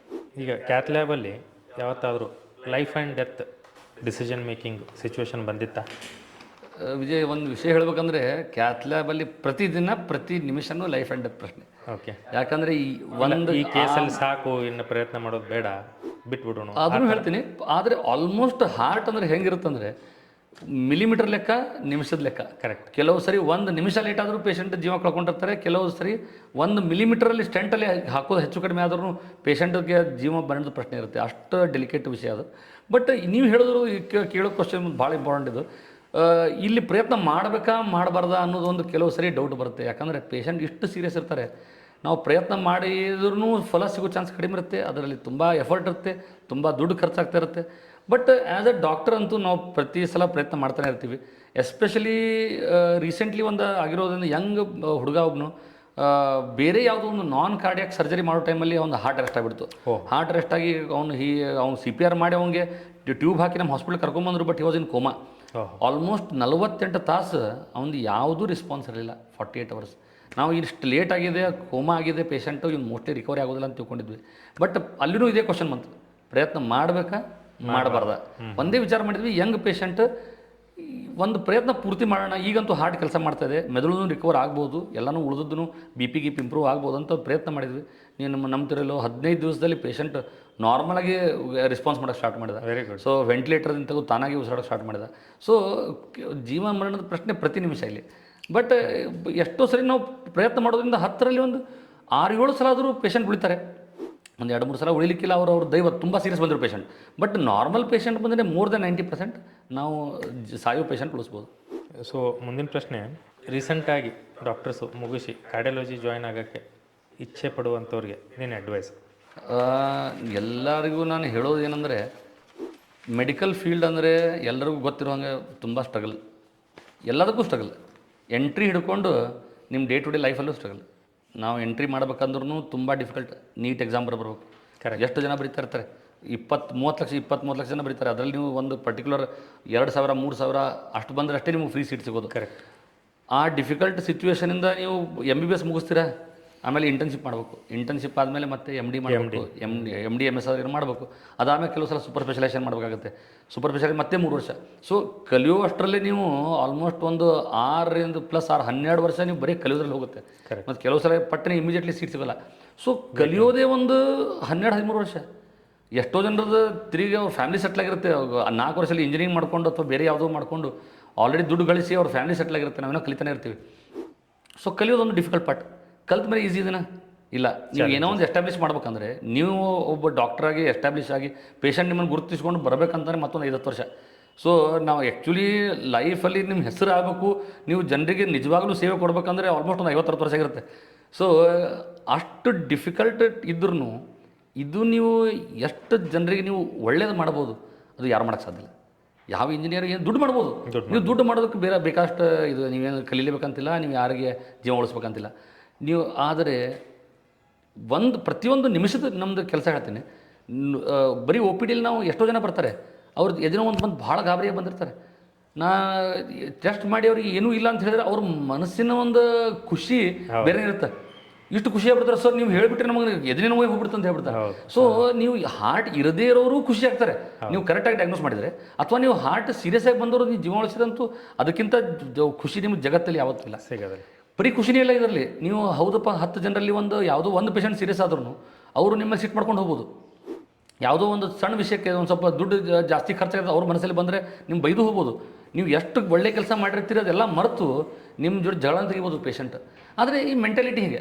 ನೀವು ಇದು ಹೇಳ್ತಾರಲ್ಲ, ನೀವು ಜಾತ್ರೆ ಒಳಗೆ ಮನಿ ಮಾಡಿ ಇದಕ್ಕೆ ಅಂಜಿದ್ರೆ ಹೆಂಗೆ ನಡೀತದೆ? ಸೊ ನೀವು ಗದ್ದಲಕ್ಕೆ ಅಂಜಿದ್ರೆ ನಡೆಯಂಗಿಲ್ಲ. ನೀವು ಇದ್ರಾಗ ಬಿದ್ದಿರಂದ್ರೆ ನೀವು ಎಲ್ಲನೂ ತಡ್ಕೊಂಡೇ ಹೋಗ್ಬೇಕು. ನಾವು ನಮ್ಮ ಪೇಷಂಟ್ಸ್ ಕಳ್ಕೊಳಕ್ಕಾಗಲ್ಲ. ಆದರೆ ನೀವು ಯಾರು ಏನಂತಾರೆ ವಿಚಾರ ಮಾಡ್ದೇನೆ ನಮ್ಮ ಕಾಯಕ ನಮ್ಮ ಪೇಷಂಟೇ ನಮ್ಮ ಉಳಿಸೋದೇ ಅಥವಾ ಅವ್ರನ್ನ ಒಳ್ಳೆಯ ಮಾಡೋದೇ ನಮ್ಮ ಕರ್ತವ್ಯ ಅಂತ ತಿಳ್ಕೊಂಡು ಮಾಡಿದರೆ ಇದರಷ್ಟು ಸಮಾಧಾನ ಸಂತೋಷ ಬೇರೆ ಎದುರಾಗೋದಿಲ್ಲ. ಸೊ ನಂದು ಏನಂದರೆ, ಇದಕ್ಕೆ ಬರೋ ಮನಸ್ಸಿದ್ದರೆ, ನಿಮ್ಮ ಆ ಲೆವೆಲ್ ಸ್ಟ್ರೆಸ್ ತಡ್ಕೊಳ್ಳೋ ನಿಮ್ಮ ಕೆಪಾಸಿಟಿ ಇದ್ದರೆ, ನಿಮ್ಮ ಮನಸ್ಸಿದ್ರೆ, ನಿಜವಾಗ್ಲೂ ಮನಸ್ಸಿದ್ರೆ ಡೆಫಿನೆಟ್ಲಿ ಈ ಫೀಲ್ಡಿಗೆ ಬನ್ನಿ. ಡಿಫಿಕಲ್ಟೀಸ್ ಬಂದೇ ಬರುತ್ತೆ. ಯಾವ ಫೀಲ್ಡಲ್ಲಿ ಡಿಫಿಕಲ್ಟಿ ಇಲ್ಲ. ನಾಳೆ ಇಂಜಿನಿಯರಿಂಗಲ್ಲಿ ಆರ್ಟಿಫಿಷಿಯಲ್ ಇಂಟೆಲಿಜೆನ್ಸ್ ಬಂದರೆ ನಿಮಗೆ ಡಿಫಿಕಲ್ಟೀಸ್ ಬರ್ಬೋದು. ಕರೆಕ್ಟ್. ನೀವು ಇದರಲ್ಲಿ ಕಾಮರ್ಸಲ್ಲೂ ಆರ್ಟಿಫಿಷಿಯಲ್ ಇಂಟೆಲಿಜೆನ್ಸ್ ಬರ್ತದೆ. CA ಮಾಡೋ ಕೆಲಸನೇ ಇಲ್ಲ AI ಬಂದರೆ. ಎಲ್ಲದರಲ್ಲೂ ಡಿಫಿಕಲ್ಟಿ ಬರ್ಬೋದು. ಆದರೆ ಇದರಲ್ಲಿ ನೀವು ಎಷ್ಟು ಜನರ ಜೀವನ ಮುಟ್ಬೋದು, ಎಷ್ಟು ಜನರ ಜೀವನಕ್ಕೆ ನೀವು ಒಳ್ಳೇದು ಮಾಡ್ಬೋದು, ಅದಕ್ಕೆ ಲಿಮಿಟ್ ಇಲ್ಲ. ಸೊ ಮೆಡಿಕಲ್ ಫೀಲ್ಡ್ ತೊಗೊಳ್ಳಿ ಅಂತ ನಾನು ಎಲ್ರಿಗೂ ಈ ಮಾಧ್ಯಮದ ಮುಖಾಂತರ ಹೇಳಬಯಸ್ತೀನಿ. ಓಕೆ. ಅಕಾಡೆಮಿಕ್ ಲೈಫಾ ಪ್ರೈವೇಟ್ ಪ್ರಾಕ್ಟೀಸ್? ಪ್ರೈವೇಟ್ ಪ್ರಾಕ್ಟೀಸ್ ನನಗೆ ತುಂಬ ಇಂಟ್ರೆಸ್ಟ್.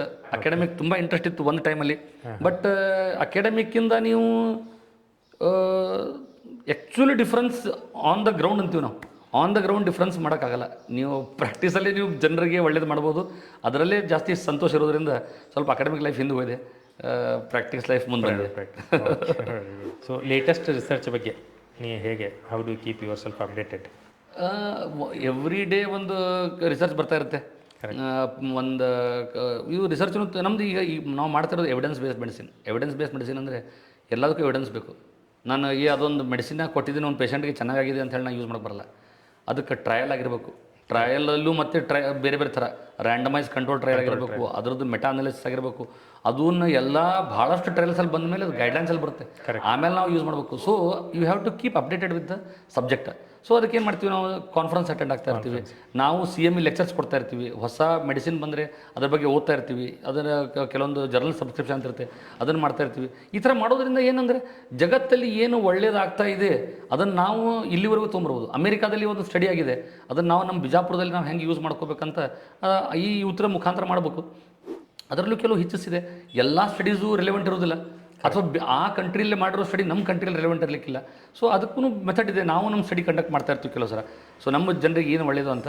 ಸೊ ಬಟ್ ನಮ್ಮದು ಎವಿಡೆನ್ಸ್ ಬೇಸ್ಡ್ ಮೆಡಿಸಿನ್ ಇರೋದ್ರಿಂದ ರಿಸರ್ಚ್ ಬಗ್ಗೆ ನಾವು ಆವಾಗ ಅಪ್ಡೇಟ್ ತೊಗೊಳೋದ್ರಿಂದನೇ ನಾವು ರಿಲೆವೆಂಟ್ ಆಗಿರೋ ಚಾನ್ಸ್ ಪಾಸಿಬಿಲಿಟಿ.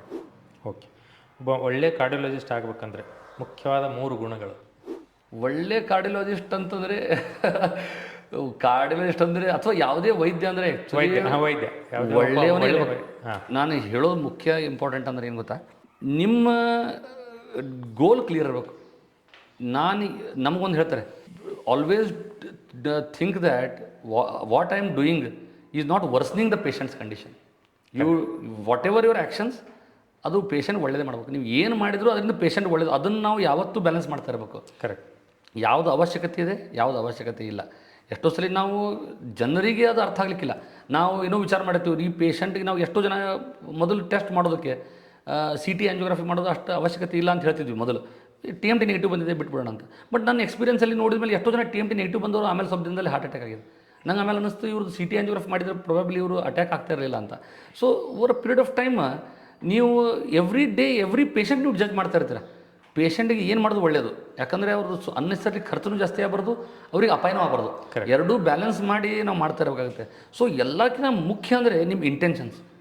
ಸೊ ಫಸ್ಟ್ ಒಳ್ಳೆಯ ಗುಣ ಅಂದರೆ ಪೇಷಂಟಿಗೆ ಒಳ್ಳೇದಾಗಲಿ, ಅದು ಇಂಟೆನ್ಷನ್. ಪೇಷಂಟಿಗೆ ಒಳ್ಳೇದಾಗೋದ್ರ ಜೊತೆಗೆ ಈ ನಿಮ್ಮ ಸಮಾಜದಲ್ಲಿ ಏನು ಇಂಪಾರ್ಟೆಂಟ್ ಇದೆ, ಇಲ್ಲಿ ನಾವು ಪೇಷಂಟ್ ದುಡ್ಡು ಉಳಿಸ್ಬೇಕು ಎಷ್ಟೋ ಸಲ, ಅದನ್ನು ಉಳಿಸೋಕೆ ನಾವು ಪ್ರಯತ್ನ ಮಾಡಬೇಕು. ಸೊ ಅದು ಇಂಪಾರ್ಟೆಂಟ್. ಎರಡನೇ ಇಂಪಾರ್ಟೆಂಟ್ ಆಸ್ಪೆಕ್ಟ್ ಒಬ್ಬ ಡಾಕ್ಟರ್ದಂದರೆ, as you rightly said, keeping updated about the subject. ನೀವು ಯಾವುದೋ ಒಂದು ಹಳೆ ಕಾಲದ ನಾಲೆಜ್ ತೊಗೊಂಡು ಈಗ ಅಪ್ಲೈ ಮಾಡೋಕ್ಕಾಗಲ್ಲ. ನನಗೆ ಗೊತ್ತೇ ಇಲ್ಲ, ಈಗ ನಾನು ಆಂಜಿಯೋಪ್ಲಾಸ್ಟಿ ಮಾಡಿ ಪೇಷಂಟ್ ಉಳಿಸ್ಬೋದು ಅಂತಂದರೆ ಎಷ್ಟೋ ಜನರು ಅದರಿಂದ ವಂಚಿತ ಆಗ್ಬೋದು. ಸೊ ಎರಡನೇದೇನೆಂದರೆ ನಾವು ರೆಗ್ಯುಲರ್ ಆಗಿ ಅಪ್ಡೇಟ್ ಆಗಬೇಕು. ಮೂರನೇದು ಎಲ್ಲಕ್ಕಿಂತ ಮುಖ್ಯ ಅಂತಂದರೆ ಜನರಲ್ಲಿ ಅವೇರ್ನೆಸ್ ಕ್ರಿಯೇಟ್ ಮಾಡಬೇಕು. ನಾನು ಬರೀ ಹಾರ್ಟ್ ಸ್ಪೆಷಲಿಸ್ಟ್ ಆಗಿ ಹಾರ್ಟ್ ಅಟ್ಯಾಕ್ ಆಗಿರೋ ಬಂದಿರೋ ಪೇಷಂಟನ್ನು ಟ್ರೀಟ್ ಮಾಡೋದು ನನ್ನ ಕೆಲಸ ಅಲ್ಲ. ಹಾರ್ಟ್ ಅಟ್ಯಾಕ್ ಆಗದೇ ಇರೋ ಥರ ಜನರಿಗೆ ನಾವು ಜ್ಞಾನ ಕೊಡಬೇಕು. ಸೊ ಅದೇ ಈ ಮಾಧ್ಯಮಗಳ ಮುಖಾಂತರ ನಾವು ಪ್ರಯತ್ನ ಮಾಡೋದು. ಸೊ ಜನರಿಗೆ ಅದು ಅರಿವಾಗಬೇಕು, ಹೆಂಗೆ ಹಾರ್ಟ್ ಬರದೇ ಇರೋ ಥರ ಕಾಳಜಿ ತೊಗೋಬೇಕು, ಹಾರ್ಟ್ ಬಂದರೆ ನಿಮಗೆ ಏನು ಬೆಸ್ಟ್ ಆಪ್ಷನ್ಸ್ ಗೊತ್ತಿರಬೇಕು. ಸೊ ಈ ಥರ ಅರಿವು ಮೂಡಿಸೋದ್ರಿಂದ ನಾವು ಜನರಿಗೆ ಸಮಾಜಕ್ಕೆ ಒಳಿತಾಗುವಂಗೆ ಪ್ರಯತ್ನ ಮಾಡಬೇಕು. ಸೊ ಈ 3 ಕ್ವಾಲಿಟಿ ತುಂಬ ಇಂಪಾರ್ಟೆಂಟ್. ಭಾರತ ದೇಶದಲ್ಲಿನ ವೈದ್ಯರಿಗೆ ಮುಖ್ಯವಾಗಿ ಹೃದಯ ಸಂಬಂಧಿ ಕಾಯಿಲೆಗಳು ಹೆಚ್ಚಾಗಿ ಕಾಣಿಸಿಕೊಳ್ಳುವ ಯಾವುವು ಈ ನಮ್ಮ ಭಾಗದಲ್ಲಿ, ನಾರ್ತ್ ಕರ್ನಾಟಕದಲ್ಲಿ? ಹೃದಯಾಘಾತ, ಹಾರ್ಟ್ ಅಟ್ಯಾಕ್. ಓಕೆ. ಆಮೇಲೆ ಹೃದಯಾಘಾತದಿಂದ ಆಗುವಂಥ ಕಾಂಪ್ಲಿಕೇಶನ್ ಲೈಕ್ ಕಾರ್ಡಿಯಾಕ್ ಅರೆಸ್ಟ್ ತುಂಬ ಕಾಮನ್ ಆಗಿಬಿಟ್ಟಿದೆ. ಸುಮ್ಮನೆ ನಿಂತಿರ್ತಾರೆ, ಬಿದ್ದುಬಿಡ್ತಾರೆ. ಎಲ್ಲೋ ಸ್ಟೇಜಲ್ಲಿ ಡ್ಯಾನ್ಸ್ ಮಾಡ್ತಾ ಇರ್ತಾರೆ, ಬಿದ್ದುಬಿಡ್ತಾರೆ. ಏನೋ ಒಂದು ಟಾಕ್ ಕೊಡ್ತಾ ಇರ್ತಾರೆ, ಬಿದ್ದುಬಿಡ್ತಾರೆ. ಕೆಲವು ಜನ ಮಲ್ಕೊಂಡಿರ್ತಾರೆ, ಹೇಳೋದೇ ಇಲ್ಲ. ಯಾಕಂದರೆ ಹಾರ್ಟ್ ಅಟ್ಯಾಕಲ್ಲಿ ಕೆಲವು ಸರಿ ನಿಮಗೆ ಹಾಸ್ಪಿಟ್ಲ್ ಹೋಗೋಷ್ಟು ಟೈಮ್ ಸಿಗೋದಿಲ್ಲ. ಸೊ ನಾವು ಅದಕ್ಕೆ ಏನು ಹೇಳೋದು ಅಂತಂದರೆ, ಹಾರ್ಟ್ ಅಟ್ಯಾಕ್ ಬರೋವರೆಗೆ ವೆಯ್ಟ್ ಮಾಡೋದಿಲ್ಲ, ಹಾರ್ಟ್ ಅಟ್ಯಾಕ್ ಬರದೇ ಇರೋ ಥರ ಮಾಡಬೇಕು. ಸೊ ಹೆಂಗೆ ಗೊತ್ತಾಗಬೇಕು ನಿಮಗೆ ಹಾರ್ಟ್ ಅಟ್ಯಾಕ್ ಬರದೇ ಇರೋ ಥರ ಹೆಂಗೆ ಮಾಡ್ಬೇಕಂದ್ರೆ, ರೆಗ್ಯುಲರ್ ಚೆಕ್ ಮಾಡಿಸ್ಕೊಳ್ಳೋದು. ನಿಮಗೆ ರಿಸ್ಕ್ ಫ್ಯಾಕ್ಟರ್ಸ್ ಇದ್ದರೆ, ನಿಮ್ಮ ಮನೇಲಿ ಆಲ್ರೆಡಿ ಯಾರಿಗಾದ್ರೂ ಹಾರ್ಟ್ ಆಗಿದ್ದರೆ, ಫ್ಯಾಮಿಲಿಯಲ್ಲಿ ಹಾರ್ಟ್ ಅಟ್ಯಾಕ್ ಹಿಸ್ಟ್ರಿ ಇದ್ದರೆ, ನೀವು ತುಂಬ ಯಂಗ್ ಏಜಲ್ಲಿ ರೆಗ್ಯುಲರ್ ಚೆಕ್ ಮಾಡಿಸೋದು, ವರ್ಷ TMT ಮಾಡೋದು, ಆ ಟೆಸ್ಟ್ ಮಾಡೋದ್ರಿಂದ ನೀವು ಪ್ರಿವೆಂಟ್ ಮಾಡ್ಕೋಬೋದು. ಅಥವಾ ನಿಮ್ಗೆ ಯಾವುದೋ ರಿಸ್ಕ್ ಫ್ಯಾಕ್ಟರ್ಸ್ ಇದ್ದರೆ ವ್ಯಸನಗಳನ್ನು ಬಿಡೋದು, ಶುಗರ್ BP ಕಂಟ್ರೋಲ್ ಮಾಡೋದು, ಅಥವಾ ಒಳ್ಳೆಯ ನಿಯಮಿತವಾಗಿ ಆರೋಗ್ಯದಿಂದ ಇರುವಂಥ ವ್ಯಾಯಾಮಗಳನ್ನು ಮಾಡೋದ್ರಿಂದ ನೀವು ಹಾರ್ಟ್ ಬರದೇ ಇರೋ ಥರ ನಾವು ನೋಡ್ಕೋಬೋದು. ಈಗ ರೀಸೆಂಟಾಗಿ ಹಾಸನಲ್ಲಿ ಆಯ್ತಲ್ಲ, ಅದರ ಬಗ್ಗೆ ಹಾಸನಲ್ಲಿ ಏನಾಗಿದೆ ಅಂತಂದರೆ, ಸ್ವಲ್ಪ ಒಂದು ತಿಂಗಳಲ್ಲೇ ಭಾಳಷ್ಟು ಹಾರ್ಟ್ ಅಟ್ಯಾಕು ಮತ್ತು ಡೆತ್ ಆಗಿಬಿಟ್ಟಿದೆ. ಬಟ್ ಒಂದು ತಿಂಗಳಲ್ಲಿ ಅದು ಚಾನ್ಸ್ ಆಕರೆನ್ಸ್ ಇದೆ. ಇದೇನು ಒಂದೇ ಒಂದು ಪ್ಲೇಸಲ್ಲಿ ಏನೋ ಒಂದು ತೊಂದರೆ ಆಗಿದೆ ಅಂತ ಆ ಥರ ಇಲ್ಲ. ಇನ್ಫ್ಯಾಕ್ಟ್ ಹೇಳ್ಬೇಕಂತಂದರೆ ಲಾಸ್ಟ್ ಒಂದು 15 ಮರಣಕ್ಕೂ ಹಾರ್ಟ್ ಅಟ್ಯಾಕ್ ಅಂತ. ಸೊ ಅದೂ ಕನ್ಫ್ಯೂಷನ್ ಆಗುತ್ತೆ. ಆದರೆ ಒಂದು ಹೇಳ್ತೀನಿ, ಸಡನ್ನಾಗಿ ಯಾರ್ದಾದ್ರೂ ಜೀವ ಹೋದರೆ ಮೆಜಾರಿಟಿ ಇದು ಹಾರ್ಟ್ ಅಟ್ಯಾಕ್. ಅದಕ್ಕೆ ನಾವೇನು ಹೇಳ್ತೀವಿ, ಸಡನ್ ಕಾರ್ಡಿಯಾಕ್ ಡೆತ್ ಅಂತ ಹೆಸರು. ನಿಮ್ಗೆ ಏನಾದರೂ ಸಿಂಪ್ಟಮ್ ಸ್ಟಾರ್ಟ್ ಆಗಿ 1 ತಾಸಿನ ಒಳಗೆ ನಿಮ್ಮ ಜೀವ ಹೋದರೆ ಅದು ಸಡನ್ ಕಾರ್ಡಿಯಾಕ್ ಡೆತ್ ಅಂತ ಹೆಸರು. ಯಾಕಂದರೆ ಇಷ್ಟು ಫಾಸ್ಟ್ ಆಗೋದು ಯೂಶುವಲಿ ಕಿಡ್ನಿ ಫೇಲ್ ಆದರೂ ಮನುಷ್ಯ ಹೋಗಲ್ಲ, ನಿಮ್ಮದು ಸ್ಟ್ರೋಕ್ ಆದರೂ ಹೋಗಲ್ಲ. ಹಾರ್ಟ್ ಮತ್ತು ಅದರ ರಕ್ತನಾಳಕ್ಕೆ ಸಂಬಂಧಿ ಕೆಲಸ ಪಲ್ನರಿ ಎಂಬೋಲಿಸಮ್ ಮತ್ತು ಅಯೋಟಿಕ್ ಡಿಸೆಕ್ಷನಿಂದನೂ ಪೇಷಂಟ್ ಜೀವ ಹೋಗ್ಬೋದು ಸಡನ್ನಾಗಿ. ಸೊ ಹೃದಯ ಮತ್ತು ರಕ್ತನಾಳ ಸಂಬಂಧಿತ ಕಾಯಿಲೆಗಳಲ್ಲಿ ಮಾತ್ರ ಇಷ್ಟು ಫಾಸ್ಟಾಗಿ ಜೀವ ಕಳ್ಕೊಬೋದು. ಸೊ ಸಡನ್ ಡೆತ್ ಆಗಿದೆ ಅಂದರೆ ಹೃದಯನೇ ಮೇನ್ ಕಾರಣ. ಬಟ್ ಬೇರೆ ಕಾರಣದ ಜೀವ ಕಳ್ಕೊಂಡಿರ್ತಾರೆ. ಎಷ್ಟೋ ಜನ ಫೀವರ್ ಬಂದು, ಜ್ವರ ಬಂದು, ಸೆಪ್ಟಿಕ್ ಆಗಿ, ಶುಗರ್ ಜಾಸ್ತಿಯಾಗಿ, BP ಲೋ ಆಗಿನೂ ಜೀವ ಕಳ್ಕೊಂಡಿರ್ಬೋದು. ನಾವು ಎಲ್ಲನೂ ಹೃದಯನೇ ಅಂತ ಹೇಳೋಕ್ಕಾಗೋದಿಲ್ಲ, ಬಟ್ ಹೃದಯ ಒಂದು ಪಾಸಿಬಿಲಿಟಿ ಇದ್ದೇ ಇರುತ್ತೆ. ಸೊ ಅನ್ಲೆಸ್ ಅಂಟಿಲ್ ಟೆಸ್ಟ್ ಮಾಡೋವರೆಗೆ ಕನ್ಫರ್ಮ್ ಗೊತ್ತಾಗೋದಿಲ್ಲ. ಸೊ ಹಾಸನದಲ್ಲಿ ಏನು ಪ್ರಾಬ್ಲಮ್ ಆಗಿಬಿಟ್ಟಿದೆ ಅಂದರೆ, ಸ್ವಲ್ಪ ಟೈಮಲ್ಲಿ ತುಂಬ ಜಾಸ್ತಿ ಕೇಸ್ಗಳು ಬೆಳಕಿಗೆ ಬಂದಿದೆ. ಎಷ್ಟೋ ಕಡೆ ಬೆಳಕಿಗೆ ಬಂದಿರಕ್ಕಿಲ್ಲ. ಚಿಕ್ಕ ಊರಲ್ಲಿ ಎಲ್ಲೂ ಜಾಸ್ತಿ ಎಷ್ಟೋ ಜನ ನೋಡಿದ್ದೀನಿ ನಾನು. ಒಂದು ವಾರದಲ್ಲೇ ಒಂದು 4-5 ಜನ, ಒಂದು ಸಣ್ಣ ಊರಲ್ಲಿ ಜನ ಹಾರ್ಟ್ ಅಟ್ಯಾಕ್ ಸತ್ತು ಇರುತ್ತೆ. ಅದು ಬೆಳಕಿಗೆ ಬಂದಿಲ್ಲ. ಎಲ್ಲಿ ನೀವು ನಮ್ಮಲ್ಲಿ ಹೆಂಗೆ ಮಾಧ್ಯಮಗಳು ಯಾವುದಕ್ಕೆ ಜಾಸ್ತಿ ಇಂಪಾರ್ಟೆನ್ಸ್ ಕೊಡ್ತಾರೆ, ಅವು ಎದ್ದು ಕಾಣಿಸುತ್ತೆ. ಆಲ್ಮೋಸ್ಟ್ ಲಾಸ್ಟ್ 15 ವರ್ಷದಿಂದ ಚಿಕ್ಕ ವಯಸ್ಸಲ್ಲಿ ನಾವು ಹೃದಯಾಘಾತ ಬರೋದು ಆಗಿದೆ. ನೀವು ಅಗದಿ ಚಿಕ್ಕ ವಯಸ್ಸಿನ ಎಷ್ಟು ವಯಸ್ಸಿನವ್ರಿಗೆ ಹಾರ್ಟ್ ಅಟ್ಯಾಕ್ ಆಗಿರ್ಬೋದು ಅಂತ ನೀವು ಇಮ್ಯಾಜಿನ್ ಮಾಡ್ತಾರೆ. ಡನ್ ಪ್ರಾಕ್ಟೀಸಲ್ಲಿ ನಾನು ನೋಡಿರೋದು ಎಷ್ಟಿರ್ಬೋದು ವಿಜಯ್ ಹೇಳಿ? ಒಂದು 7-10 ಇಯರ್ಸ್. 13 ವರ್ಷ ಹುಡುಗಿ ಹಾರ್ಟ್ ಅಟ್ಯಾಕ್. 13 ವರ್ಷದ ಹುಡುಗಿ ಏನೂ ರಿಸ್ಕ್ ಫ್ಯಾಕ್ಟರ್ ಇಲ್ಲ. ನಾನು ಮಾಡಿರೋ ಆ್ಯಂಜಿಯೋಪ್ಲಾಸ್ಟಿ ಮಾಡೋದು ಅಗದಿ ಚಿಕ್ಕ ವಯಸ್ಸಿನ ಹುಡುಗಿ 19 ವರ್ಷ, ಅಗದಿ ಚಿಕ್ಕ ವಯಸ್ಸಿನ ಹುಡುಗ 17 ವರ್ಷ ಆ್ಯಂಜಿಯೋಪ್ಲಾಸ್ಟಿ ಮಾಡಬೇಕಾಗಿದೆ. ಬರೀ ಔಷಧಿ ಅಲ್ಲ, 17 ವರ್ಷದವರೆಗೆ ಸ್ಟೆಂಟ್ ಹಾಕಬೇಕಾ ಪ್ರಸಂಗ ಬಂದಿದೆ. ಸೊ ನಮ್ಮದು ಎಲ್ಲ ಲೈಫ್ ಸ್ಟೈಲ್ ಕೆಟ್ಟು ಹೋಗಿದೆ. ಕರೆಕ್ಟ್. ಯಾರಿಗೂ ಯಾವುದು ಮೊದಲು ಚಿಕ್ಕವರಿದ್ದಾಗ ಹುಡುಗರು ಆಟ ಆಡ್ತಾಯಿದ್ರು ಹೊರಗಡೆ ಹೋಗಿ. ಎಲ್ಲ ಆಟ ಆಡ್ತಾರೆ, ಮೊದಲು ಎಳ್ಕೊಂಬರ್ಬೇಕಾಗ್ತಿತ್ತು ಮನೆಗೆ. ಈ ಎಳ್ಕೊಂಡು ಹೊರಗಡೆ ಹೋಗ್ಬೇಕು, ಆಟ ಆಡೋದು ಇಲ್ಲ, ಮೊಬೈಲ್ ಕಂಪ್ಯೂಟರ್ ಮೇಲೆ ಕೂತಿರ್ತಾರೆ. ಸೊ ಯಾರಿಗೂ ಆ್ಯಕ್ಟಿವಿಟಿ ಇಲ್ಲ, ಎಲ್ಲದಕ್ಕೂ ಸ್ಟ್ರೆಸ್ಸು. ಒಂದನೇತ್ತಿಗೆ ಸ್ಟ್ರೆಸ್ ಚಾಲು. ಈಗ ಆಲ್ಮೋಸ್ಟ್ 6ನೇ 5ನೇತಿಗೆ ಸ್ಟಾರ್ಟ್ ಮಾಡಿದಂತೆ IIT ನೀಟ್ ಪ್ರಿಪ್ರೇಷನ್ ಮಾಡುವಂತ. ನೀವು ಸ್ವಲ್ಪ ದಿನ ಬಿಟ್ಟರೆ 1ನೇತಿಗೆ ಸ್ಟಾರ್ಟ್ ಮಾಡಿಬಿಡ್ತಾರೆ. ನೀವು IIT ಪ್ರಿಪ್ರೇಷನ್. ಮತ್ತು ಜನ ಈ ಹುಡುಗರು ಯಾವಾಗ ಲೈಫಲ್ಲಿ ಎಂಜಾಯ್ ಮಾಡ್ಬೇಕು, ಆಟ ಎಂಜಾಯ್ಮೆಂಟು, ಅದೇನು ಬಾಲ್ಯದಲ್ಲಿ ಏನು ಎಂಜಾಯ್ ಮಾಡಬೇಕು ಅದು ಆಗಲ್ಲ, ಸ್ಟ್ರೆಸ್ ಆಗುತ್ತೆ, ಆಟ ಆಡಲ್ಲ, ಜಂಕ್ ಫುಡ್ಸು. ನಾವು ಚಿಕ್ಕವರಿದ್ದಾಗ ಯಾವಾಗ ಒಮ್ಮೆ ಹೋಟೆಲ್ ಕರ್ಕೊಂಡು ಹೋಗೋದು ದೊಡ್ಡ ವಿಷಯ. ಈಗ ದಿನಾಲೂ ಹೋಟೆಲ್ಲೇ, ನೀವು ಮನೆಯಲ್ಲಿ ಕೂತು ಸ್ವಿಗ್ಗಿ ಝೊಮ್ಯಾಟೋಲಿ ಆರ್ಡರ್ ಮಾಡ್ತಾರೆ, ಮನೇಲೇ ಬರುತ್ತೆ. ನೀವು ಮನೇಲಿ ಅಡುಗೆನೇ ಮಾಡೋದಿಲ್ಲ. ಹೊರಗಡೆ ಏನು ಯೂಸ್ ಮಾಡ್ತಾರೆ ನಿಮ್ಗೆ ಹೆಂಗೆ ಗೊತ್ತಿದೆ? ಯಾವ ಒಳ್ಳೆ ಆಯಿಲ್ ಯೂಸ್ ಮಾಡ್ತಾ ಇದ್ದಾರೆ ಇಲ್ಲ ಗೊತ್ತಿಲ್ಲ. ನೀವು ಯೂಸ್ ಮಾಡ್ತಾರೋ ಆಯಿಲಲ್ಲಿ ಏನು ಮಿಕ್ಸ್ ಇದೆ ನಮಗೆ ಗೊತ್ತಿಲ್ಲ. ಕರೆಕ್ಟ್. ಆಮೇಲೆ ನ್ಯಾಚುರಲ್ ಲಿವಿಂಗ್ ಬಿಟ್ಟು ಆರ್ಟಿಫಿಷಿಯಲ್ ಲಿವಿಂಗ್ ಹೋಗಿದ್ದೀವಿ. ಎಲ್ಲದರಲ್ಲೂ ಪೆಸ್ಟಿಸೈಡು, ಎಲ್ಲದರಲ್ಲೂ ಇನ್ಸೆಕ್ಟಿಸೈಡು, ಎಲ್ಲದರಲ್ಲೂ ರಸಗೊಬ್ಬರ ಯೂಸ್ ಮಾಡಿ ಅವು ಆಹಾರ ಪದಾರ್ಥಗಳಲ್ಲಿ ಏನು ನೈಜತೆ ಏನೂ ಉಳಿದಿಲ್ಲ. ಸೊ ಅಷ್ಟರ ಜೊತೆಗೆ ಈ ಪ್ಲಾಸ್ಟಿಕ್ ಬಳಕೆ ಜಾಸ್ತಿ ಆಗಿದೆ, ಸ್ಟ್ರೆಸ್ ಜಾಸ್ತಿ ಆಗಿದೆ. ಇವೆಲ್ಲ ಕೂಡ ಚಿಕ್ಕ ವಯಸ್ಸಲ್ಲೇ ಹಾರ್ಟ್ ಅಟ್ಯಾಕ್ ಬರ್ತಾಯಿದೆ. ಎಲ್ಲರಿಗಿಂತ ಅಲಾರ್ಮಿಂಗ್ ಸಿಚುವೇಶನ್. ವಯಸ್ಸಾದ್ಮೇಲೆ ಹಾರ್ಟ್ ಅಟ್ಯಾಕ್ ಬಂದರೆ ಇನ್ನೂ ಒಂದೇನೋ ಅರ್ಥ ಮಾಡ್ಕೋಬೋದು. ಅವ್ನು ಪಾಪ ಆಯ್ತಪ್ಪ 80 ವರ್ಷ ಹಾರ್ಟ್ ಅಟ್ಯಾಕ್ ಆಗಿದೆ, ಏನೋ ಜೀವ ಹೋಗಿದೆ ಅಂತ ಅರ್ಥ ಮಾಡ್ಕೋಬೋದು. ಇನ್ನೂ ಜೀವನ ಕಣ್ಣು ಇರುವಂಥ ಯುವ ಅವಸ್ಥೆಯಲ್ಲಿರೋರೆಲ್ಲ ಹಾರ್ಟ್ ಅಟ್ಯಾಕ್ ಆಗಿ ಜೀವ ಕಳ್ಕೊಂಡ್ಬಿಟ್ರೆ ತುಂಬ ಅಲಾರ್ಮಿಂಗ್ ಸಿಚುವೇಶನ್ ಅದು. ಸೊ ಇದು ಆಗದೇ ಇರೋ ಥರ ನಾವು ಅವರಿಗೆ ನಿಜವಾದ ಒಳ್ಳೆಯ ಜೀವನ ಶೈಲಿ, natural life style, avoid western life style, ನಮ್ಮ ಸಂಸ್ಕೃತಿ ಏನಿತ್ತು ಅದನ್ನು ನಾವು ಯೂಸ್ ಮಾಡೋದ್ರಿಂದ, ಅದನ್ನು ಫಾಲೋ ಮಾಡೋದ್ರಿಂದ ಎಷ್ಟೋ ಜನ ತೊಂದರೆಯಿಂದ ಉಳ್ಕೋಬೋದು ಅಂತ ಅನಿಸುತ್ತೆ. ಓಕೆ. ಈಗ ನನ್ನ ಮುಂದಿನ ಪ್ರಶ್ನೆ, ಒಮ್ಮೆ ಹಾರ್ಟ್ ಅಟ್ಯಾಕ್ ಸಂಭವಿಸಿದರೆ ಅವ್ರಿಗೆ ಸ್ಟೆಂಟು ಅಥವಾ ಬೈಪಾಸ್ ಆದರೆ ಮತ್ತೊಂದು ಸತಿ ಅವರಿಗೆ ಹೃದಯಾಘಾತ ಆಗ್ಬೋದಾ? ಬಹಳ ಮುಖ್ಯವಾದ ಪ್ರಶ್ನೆ ವಿಜಯ್ ಇದು. ಯಾಕಂದರೆ ಎಷ್ಟೋ ಜನ ಏನು ತಿಳ್ಕೊಂಡ್ಬಿಡ್ತಾರೆ, ಸ್ಟೆಂಟ್ ಅಂದರೆ ಅಮೃತ ಅಂತ ತಿಳ್ಕೊಂಡ್ಬಿಡ್ತಾರೆ. ಮುಗಿತೀನಿ, ನನ್ನ ಜೀವನದಲ್ಲಿ ಏನೂ ಆಗೋದಿಲ್ಲ ಅಂತ ತಿಳ್ಕೊಂಡ್ಬಿಡ್ತಾರೆ. ಸೊ ಆ ಥರ ಇರೋದಿಲ್ಲ. ಸ್ಟೆಂಟ್ ಏನಾಗತ್ತಂದರೆ ಯಾವ ಒಂದು ಭಾಗದಲ್ಲಿ ಬ್ಲಾಕ್ ಆಗಿರುತ್ತೆ ಆ ಒಂದು ಭಾಗ ಅಷ್ಟೇ ಓಪನ್ ಮಾಡಿರುತ್ತೆ. 3-4 ರಕ್ತನಾಳ ಇರುತ್ತೆ ಹಾರ್ಟಲ್ಲಿ. ಬೇರೆ ರಕ್ತನಾಳದಲ್ಲಿ ಬ್ಲಾಕ್ ಬರ್ಬೋದು, ಅಥವಾ ಅದೇ ರಕ್ತನಾಳದಲ್ಲಿ ಬೇರೆ ಕಡೆ ಬ್ಲಾಕ್ ಬರ್ಬೋದು. ಸೊ ಒಂದಂದರೆ ಒಂದು ಸಲ ಟ್ರೀಟ್ಮೆಂಟ್ ತೊಗೊಂಡಿದ್ರೆ, ಸ್ಟೆಂಟ್ ಹಾಕ್ಸಿದ್ರೆ ಅಥವಾ ಬೈಪಾಸ್ ಆಪ್ರೇಷನ್ ಮಾಡಿದರೆ ಮತ್ತೆ ತೊಂದರೆ ಬರೋದಿಲ್ಲ ಅಂತ ಇರೋದಿಲ್ಲ, ಅಥವಾ ಬಂದೇ ಬರುತ್ತಂತೂ ಇರೋದಿಲ್ಲ. ಸೊ ಸ್ಟೆಂಟ್ ಹಾಕಿದ ಜಾಗದಲ್ಲಿನೂ ಕೆಲವು ಮತ್ತೆ ಬ್ಲಾಕ್ ಬರ್ಬೋದು. ನಿಮ್ಮ ರಕ್ತ ಹೆಪ್ಪುಗಟ್ಕೋಬೋದು. ಅದಕ್ಕೆ ನಾವು ಸ್ಟೆಂಟ್ ಥ್ರಾಂಬೋಸ್ ಅಂತ ಕರಿತೀವಿ. ತುಂಬ ರಿಸ್ಕಿ ಕಂಡೀಷನ್ ಅದು. ಸ್ಟೆಂಟ್ ಥ್ರಾಂಬೋಸ್ ಅಂದರೆ ಮತ್ತೆ ಹಾರ್ಟ್ ಅಟ್ಯಾಕ್ ಆದಂಗೆ. ಸೊ ಸ್ಟೆಂಟ್ ಹಾಕಿರೋ ಪ್ಲೇಸಲ್ಲೇ ಬಾಡಿ ಎಕ್ಸೆಪ್ಟ್ ಮಾಡ್ಕೊಳ್ಳಲ್ಲ, ಅದರಲ್ಲಿ ಮತ್ತೆ ಬ್ಲಡ್ ಕ್ಲಾಟ್ ಆಗಿಬಿಡುತ್ತೆ. ಸೊ ಮತ್ತೆ ಹಾರ್ಟ್ ಅಟ್ಯಾಕ್ ಆಗುತ್ತೆ. ತುಂಬ ಚಾನ್ಸ್ ಕಡಿಮೆ. ಈ ಒಳ್ಳೆ ಸ್ಟೆಂಟ್ ಬಂದಿರೋದ್ರಿಂದ ಸ್ಟೆಂಟ್ ಥ್ರಾಂಬೋಸ್ ರಿಸ್ಕ್ ಬರೀ 100ರಲ್ಲಿ ಒಬ್ಬರಿಗೆ ಅಥವಾ ಇಬ್ಬರಿಗೆ ಆಗ್ಬೋದು. ಸೊ ಇದು ಸ್ಟೆಂಟ್ ಥ್ರಾಂಬೋಸಿಸ್. ಅಥವಾ ರೀಸ್ಟೆನೋಸಿಸ್ ಆಗುತ್ತೆ. ರೀಸ್ಟೆನೋಸಿಸ್ ಅಂದರೆ ಏನು? ಬ್ಲಡ್ ಕ್ಲಾಟ್ ಆಗಲ್ಲ, ಅದರಲ್ಲಿ ಮತ್ತೆ ಕೊಬ್ಬಿನ ಅಂಶ ಬೆಳೆದು ಮತ್ತೆ ಬ್ಲಾಕ್ ಬರುತ್ತೆ. ಇದು ಕ್ಲಾಟ್ ಇರಲ್ಲ, ಇದು ಪರ್ಮನೆಂಟ್ ಬ್ಲಾಕ್ ಬರುತ್ತೆ. ಸೊ ಅದೂ ಬರ್ಬೋದು. ಆದರೆ ಅದರ ಚಾನ್ಸನ್ನು ತುಂಬ ಕಡಿಮೆ, 5ರಿಂದ 10%. ಸೊ 10 ಜನಕ್ಕೆ ಸ್ಟೆಂಟ್ ಹಾಕಿದರೆ ಅಥವಾ 20 ಜನಕ್ಕೆ ಸ್ಟೆಂಟ್ ಹಾಕಿದರೆ ಒಬ್ಬರಿಗೆ ಅಥವಾ ಇಬ್ಬರಿಗೆ ಬರ್ಬೋದು. ಸೊ 80 to 90% ಜನಕ್ಕೆ ಮತ್ತೆ ತೊಂದರೆ ಬರೋದಿಲ್ಲ. ಯಾವ ಭಾಗದಲ್ಲಿ ನೀವು ಸ್ಟೆಂಟ್ ಹಾಕಿದರೆ ಅಲ್ಲಿ ಬರಲಿಕ್ಕಿಲ್ಲ, ಬೇರೆ ಕಡೆ ಬರ್ಬೋದು. ಅಲ್ಲಿ ಬಂದರೆ ಅಲ್ಲೇ ಮತ್ತೆ ಸ್ಟೆಂಟ್ ಹಾಕ್ಬೋದು. ಅಥವಾ ಒಂದ್ಸಲ ಸ್ಟೆಂಟ್ ಆದಮೇಲೆ ಬೈಪಾಸ್ ಆಪ್ರೇಷನ್ ಮಾಡ್ಬೋದು. ಬೈಪಾಸ್ ಆಪ್ರೇಷನ್ ಆದಮೇಲೂ ಮತ್ತೆ ಹೃದಯ ಸಂಬಂಧಿತ ತೊಂದರೆ ಬರ್ಬೋದು. ಅದನ್ನು ಗ್ರಾಫ್ಟ್ ಹೊಸದಾಗಿ ಕೂಡಿಸಿರುವಂಥ ಗ್ರಾಫ್ಟ್ ಬಂದಾಗ್ಬೋದು. ಬಟ್ ಯೂಶ್ವಲಿ ಭಾಳಷ್ಟು ವರ್ಷ ಒಂದ್ಸಲ ಸ್ಟೆಂಟ್ ಹಾಕಿದ್ಮೇಲೆ ಅಥವಾ ಬೈಪಾಸ್ ಆಪ್ರೇಷನ್ ಮಾಡಿದ್ರೆ ಭಾಳಷ್ಟು ಜನಕ್ಕೆ ಬ್ಲಾಕೇಜ್ ಬರೋದಿಲ್ಲ. ಆದರೆ ಅದಕ್ಕೆ ಬರೀ ಹಾಗೆ ಇರೋದಿಲ್ಲ, ಅದಕ್ಕೆ ನೀವು ಕಾಳಜಿ ತೊಗೋಬೇಕಾಗುತ್ತೆ. ಈಗ ನಾನು ಎಷ್ಟೋ ಜನ ಪೇಷಂಟ್ಗೆ ಹೇಳ್ತಾ ಇರ್ತೀನಿ, ಸರ್ ಈಗ ಸ್ಟೆಂಟ್ ಹಾಕಿದ್ರೆ ಮತ್ತೆ ಮುಂದೆ ಏನು ತ್ರಾಸ ಆಗೋದಿಲ್ಲ ಅಂತ ಕೇಳ್ತಾರೆ. ನಾನು ಅಂತೀನಿ, ನೀವು ಗಾಡಿ ಕೆಟ್ಟಿರ್ತದೆ, ರಿಪೇರ್ ಮಾಡಿಸ್ಕೊಂಬಂದ್ರೆ ಮತ್ತೆ ಕೆಡಂಗಿಲ್ಲ ಅಂತ ಹೇಳ್ತಾರೆ ಯಾರು. ನೀ ಎಷ್ಟು ಚೆನ್ನಾಗಿ ಗಾಡಿ ಮೇಂಟೈನ್ ಮಾಡಿರೋದು ಇಂಪಾರ್ಟೆಂಟ್. ಸೊ ಈಗ ಸ್ಟೆಂಟ್ ಹಾಕಿದ ಮೇಲೆ ಅದಕ್ಕೆ ಸರಿಯಾದ ಮೆಡಿಸಿನ್ ತೊಗೋಬೇಕು. ಅದಕ್ಕೆ ನೀನು ರಿಸ್ಕ್ ಫ್ಯಾಕ್ಟರ್ಸ್ ಕಡಿಮೆ ಮಾಡಬೇಕು. ಶುಗರ್ ಕಂಟ್ರೋಲ್ ಇಟ್ಕೋಬೇಕು, BP ಕಂಟ್ರೋಲ್ ಇಟ್ಕೋಬೇಕು, ಯಾವ ತಂಬಾಕು ಬೀಡಿ ಸಿಗರೇಟ್ ತೊಗೋಬಾರ್ದು, ರೆಗ್ಯುಲರ್ ಎಕ್ಸರ್ಸೈಸ್ ಮಾಡಬೇಕು. ಇಷ್ಟೆಲ್ಲ ಮಾಡಿದ್ರೆ ನೀ ಆರಾಮಾಗಿರ್ತೀಯ. ನೀನು ಯಾವುದೂ ಕಾಳಜಿ ತೊಗೊಂಡಿಲ್ಲ. ಒಂದ್ಸಲ ಎಷ್ಟೋ ಜನ ಮಾಡಿಬಿಡ್ತಾರೆ, ಸ್ಟೆಂಟ್ ಹಾಕಿರ್ಬಿಟ್ರಿ, ನಾವು ಈಗ ಆರಾಮಿದ್ದೀವಿ, ನಾವು ಎಲ್ಲ ಗುಳಿಗೆ ಬಿಟ್ಬಿಟ್ಟಿವಿ. ಗುಳಿಗೆ ಮಾತ್ರ ಲೈಫ್ ಲಾಂಗ್ ಸ್ಟಾಪ್ ಆಗೋದಿಲ್ಲ. ಎಷ್ಟೋ ಜನ ಕೇಳ್ಬೋದು, ಯಾರೋ ಒಬ್ಬರು ಡಾಕ್ಟರ್ ಬರೆದಿದ್ದಾರೆ, ಪೇಷಂಟ್ ಕ್ವಶನ್ ಕೇಳ್ತಾರೆ, ಎಲ್ಲ ಹಾರ್ಟ್ ಪೇಷಂಟ್ ಕೇಳ್ತಾರೆ, ಸರಿ 2 ದಿನ ಗುಳಿಗೆ ತೊಗೋಬೇಕಂತೇಳಿ. ಸೊ ತಳಗಡೆ ಅವರು ಪ್ರಿಂಟ್ ಮಾಡಿಸ್ಬಿಟ್ಟಿದ್ರು, ಆ ಪಾಂಡುರಂಗನ ಕಾಲಿನಾಗೆ ನೀವು ಹೋಗೋವರೆಗೆ ತೊಗೋಬೇಕು ಇದು, ಅಂದರೆ ನಾವು ಜೀವನ ಇರುವವರೆಗೆ ಗುಳಿಗೆ ತೊಗೋಬೇಕು. ಸೊ ಒಂದು ಜನರಲ್ ಗೈಡ್ಲೈನ್ ಅಂದರೆ ಏನು, ನೀವು ಡಾಕ್ಟರ್ ಕೇಳದೆ ಗುಳಿಗೆ ಬಿಡಕ್ಕೆ ಬರಲ್ಲ. ಗುಳಿಗೆ ಕಡಿಮೆ ಆಗುತ್ತೆ. ಮೊದಲಿಗೆ 1 ವರ್ಷ ಸ್ಟ್ರಾಂಗ್ ಗುಳಿಗೆ ಕೊಡ್ತೀವಿ. 1 ವರ್ಷ ಆದಮೇಲೆ ಸ್ಟ್ರಾಂಗ್ ಕಡಿಮೆ ಮಾಡಿ 2 ಗುಳಿಗೆ ಕೊಡ್ತಾ ಇರ್ತೀವಿ. ಮುಂದೆ ಒಂದೇ ಗುಳಿಗೆ ಇರುತ್ತೆ. ಸೊ ಒಂದು ಗುಳಿಗೆಯಿಂದ ರಕ್ತ ತಿಳು ಮಾಡುವ ಮೆಡಿಸಿನಿಂದ ನೀವು ಲೈಫ್ ಲಾಂಗ್ ಮೇಂಟೈನ್ ಮಾಡ್ಬೋದು. ಆದರೆ ಕೆಲವು ಸಲ ಅದನ್ನು ಬಿಡು ಪ್ರಸಂಗ ಬರುತ್ತೆ. ನಿಮಗೇನೋ ಬ್ಲೀಡಿಂಗ್ ಆಯಿತು ಅಥವಾ ಯಾವುದೋ ಬೈಪಾಸ್ ಬೇರೆ ಆಪ್ರೇಷನ್ ಇದೆ, ಆಪರೇಷನ್ ಟೈಮಲ್ಲಿ ನೀವು ಮೆಡಿಸಿನ್ ಸ್ಟಾಪ್ ಮಾಡ್ಬೋದು. ಬಟ್ ವೈದ್ಯರಿಗೆ ಕೇಳಿ ಬಿಡಬೇಕು, ಎಷ್ಟು ದಿನ ಬಿಡಬೇಕು, ಯೂಶ್ವಲಿ 4-5 ದಿನಕ್ಕಿಂತ ಜಾಸ್ತಿ ಬಿಡಬೇಡ ಅಂತ ನಮ್ದು ಇನ್ಸ್ಟ್ರಕ್ಷನ್ ಇರುತ್ತೆ. ಸೊ ಸರಿಯಾಗಿ ವೈದ್ಯರಿಗೆ ಕೇಳಿ ನೀವು ಡಿಸಿಷನ್ ತೊಗೋಬೇಕು. ನಾವೇ ಡಾಕ್ಟರ್ ಆಗಿ ಒಂದು ಸಲ ಆಗೇದು ಬಿಡ್ರಿ ನಾನು ಆರಾಮಿದ್ದೀನಿ ಅಂತ ಹೇಳಿ ಡಿಸಿಷನ್ ತೊಗೋಬಾರ್ದು. ಎಲ್ಲದಕ್ಕೂ ನೀವು ವೈದ್ಯರಿಗೆ ಕೇಳಿ ಮಾಡಬೇಕಾಗುತ್ತೆ. ರಿಮೋಟ್ ಪ್ಲೇಸ್, ಈ ಒಂದು ಹಳ್ಳಿಗಾಡಲ್ಲಿ ಹೃದಯಾಘಾತ ಆದ್ರೆ ಅದನ್ನು ಅವರು ಹೇಗೆ ಪತ್ತೆ ಹಚ್ಬೋದು?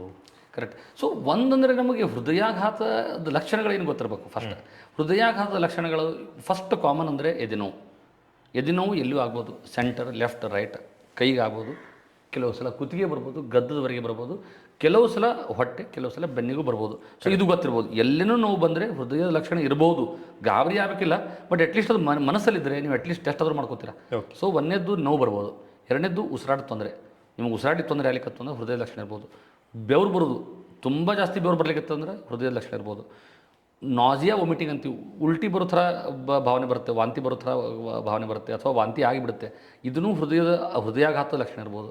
ಕಣ್ಣಿಗೆ ಕತ್ಲಿ ಬರೋದು ಹೃದಯಾಘಾತದ ಲಕ್ಷಣ ಇರ್ಬೋದು. ಎಚ್ಚರ ಬೀಳೋದು ಅಥವಾ ತುಂಬ ಸುಸ್ತಾಗೋದು, ಇವು ಯಾವುದೂ ಹೃದಯಾಘಾತದ ಲಕ್ಷಣ ಇರ್ಬೋದು.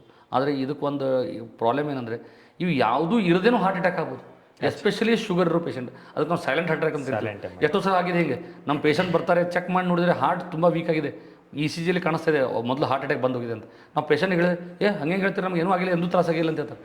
ನಿಮಗೆ ಗೊತ್ತಾಗಿಲ್ಲ ಇದರ ಅರ್ಥ ಹಾರ್ಟ್ ಅಟ್ಯಾಕ್ ಇಲ್ಲ ಅಂತಲ್ಲ. ನಿಮ್ಮ ಮನೇಲಿ ಎಷ್ಟೋ ಸಲ ಆಗಿರುತ್ತೆ, ಗೊರ್ಲಿ ಅಂತ ಬರ್ತವೆ, ಗೊರ್ಲಿ ಟರ್ಮೈಟ್ಸ್ ಆಗುತ್ತೆ. ನೀವು ಹೊರಗೆ ನೋಡಿ ಚೆನ್ನಾಗಿ ಕಾಣ್ತಾ ಇರುತ್ತೆ, ಒಳಗಡೆ ಪೂರ್ತಿ ಪಳ ಮಾಡಿರುತ್ತೆ. ನಿನಗೆ ಕಾಣಿಸಿಲ್ಲ ಇದರ ಅರ್ಥ ಜಡ್ ಇಲ್ಲ ಅಂತ ಅರ್ಥ ಅಲ್ಲ. ಸೊ ಕರೆಕ್ಟಾಗಿ ವೈದ್ಯಕೀಯ ಸಲಹೆ ತೊಗೊಂಡ್ರೆ ನಿಮ್ಗೆ ಗೊತ್ತಾಗೋದು ಒಳಗಡೆ ಏನು ತೊಂದರೆ ಇದೆ.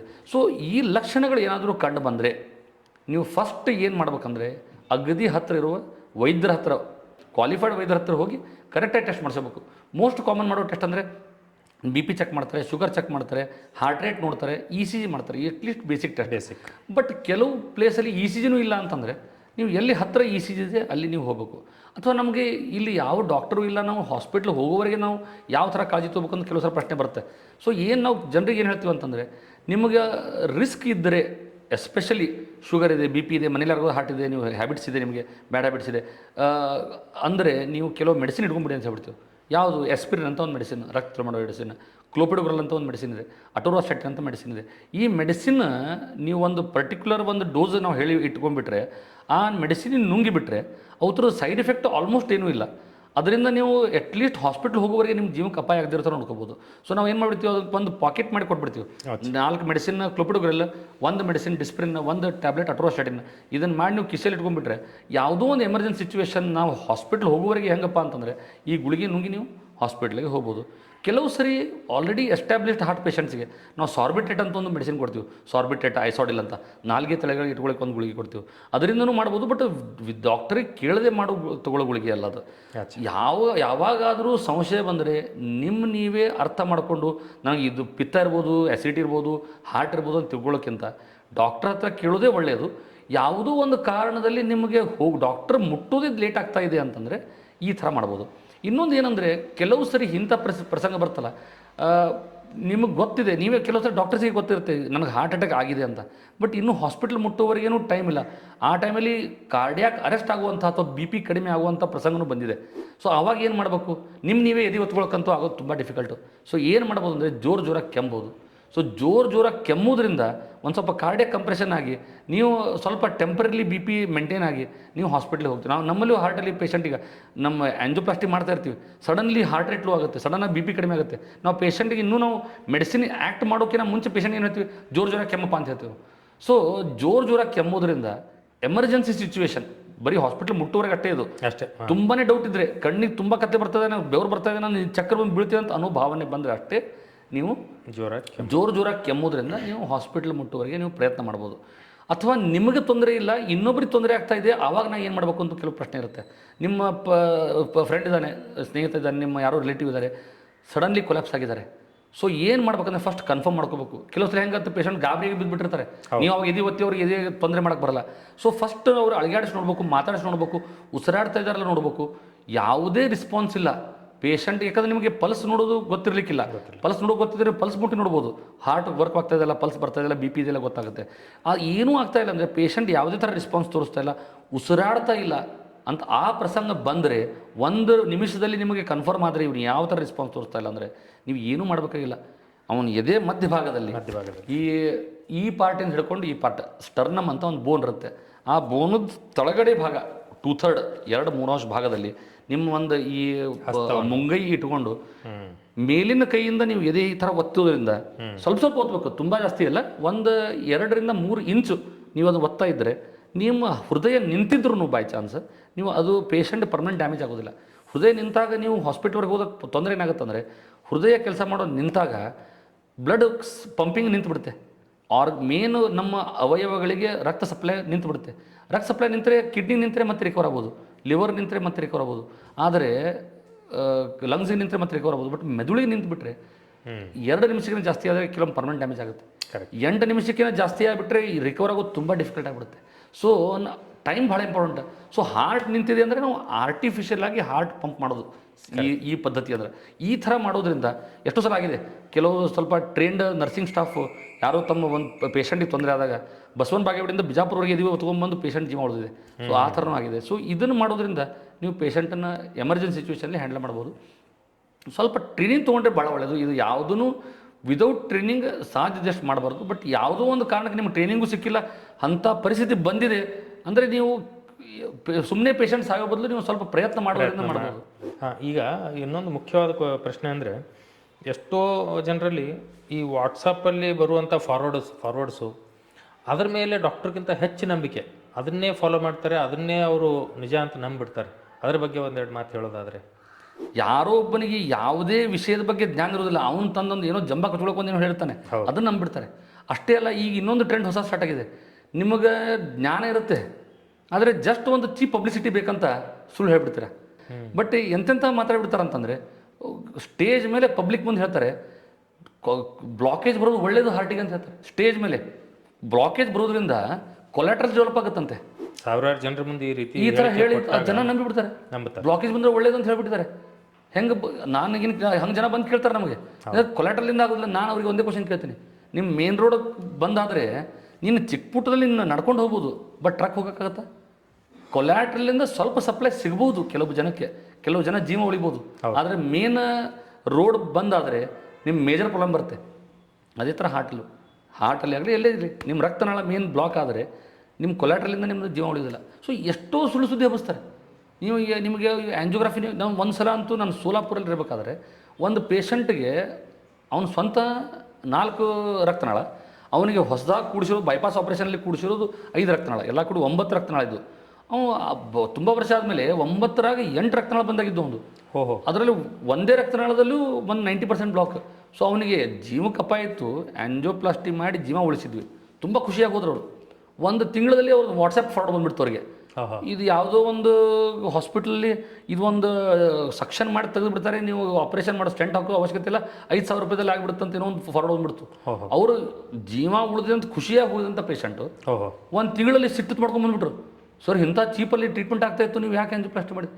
ಅಂದರೆ ಜನರಿಗೆ ಎಷ್ಟು ಈಸಿಯಾಗಿ ಹುಚ್ಚು ಮಾಡ್ಬೋದು. ಅಂದರೆ ನಮ್ಮ ದೇಶದಲ್ಲಿ ಜನರು ಹುಚ್ಚು ಮಾಡೋದು ಭಾಳ ಈಸಿ. ನೀವು ಏನೋ ಒಂದು ಸುಳ್ಳು ಹೇಳಿಬಿಟ್ರೆ ನಂಬಿಬಿಡ್ತಾರೆ.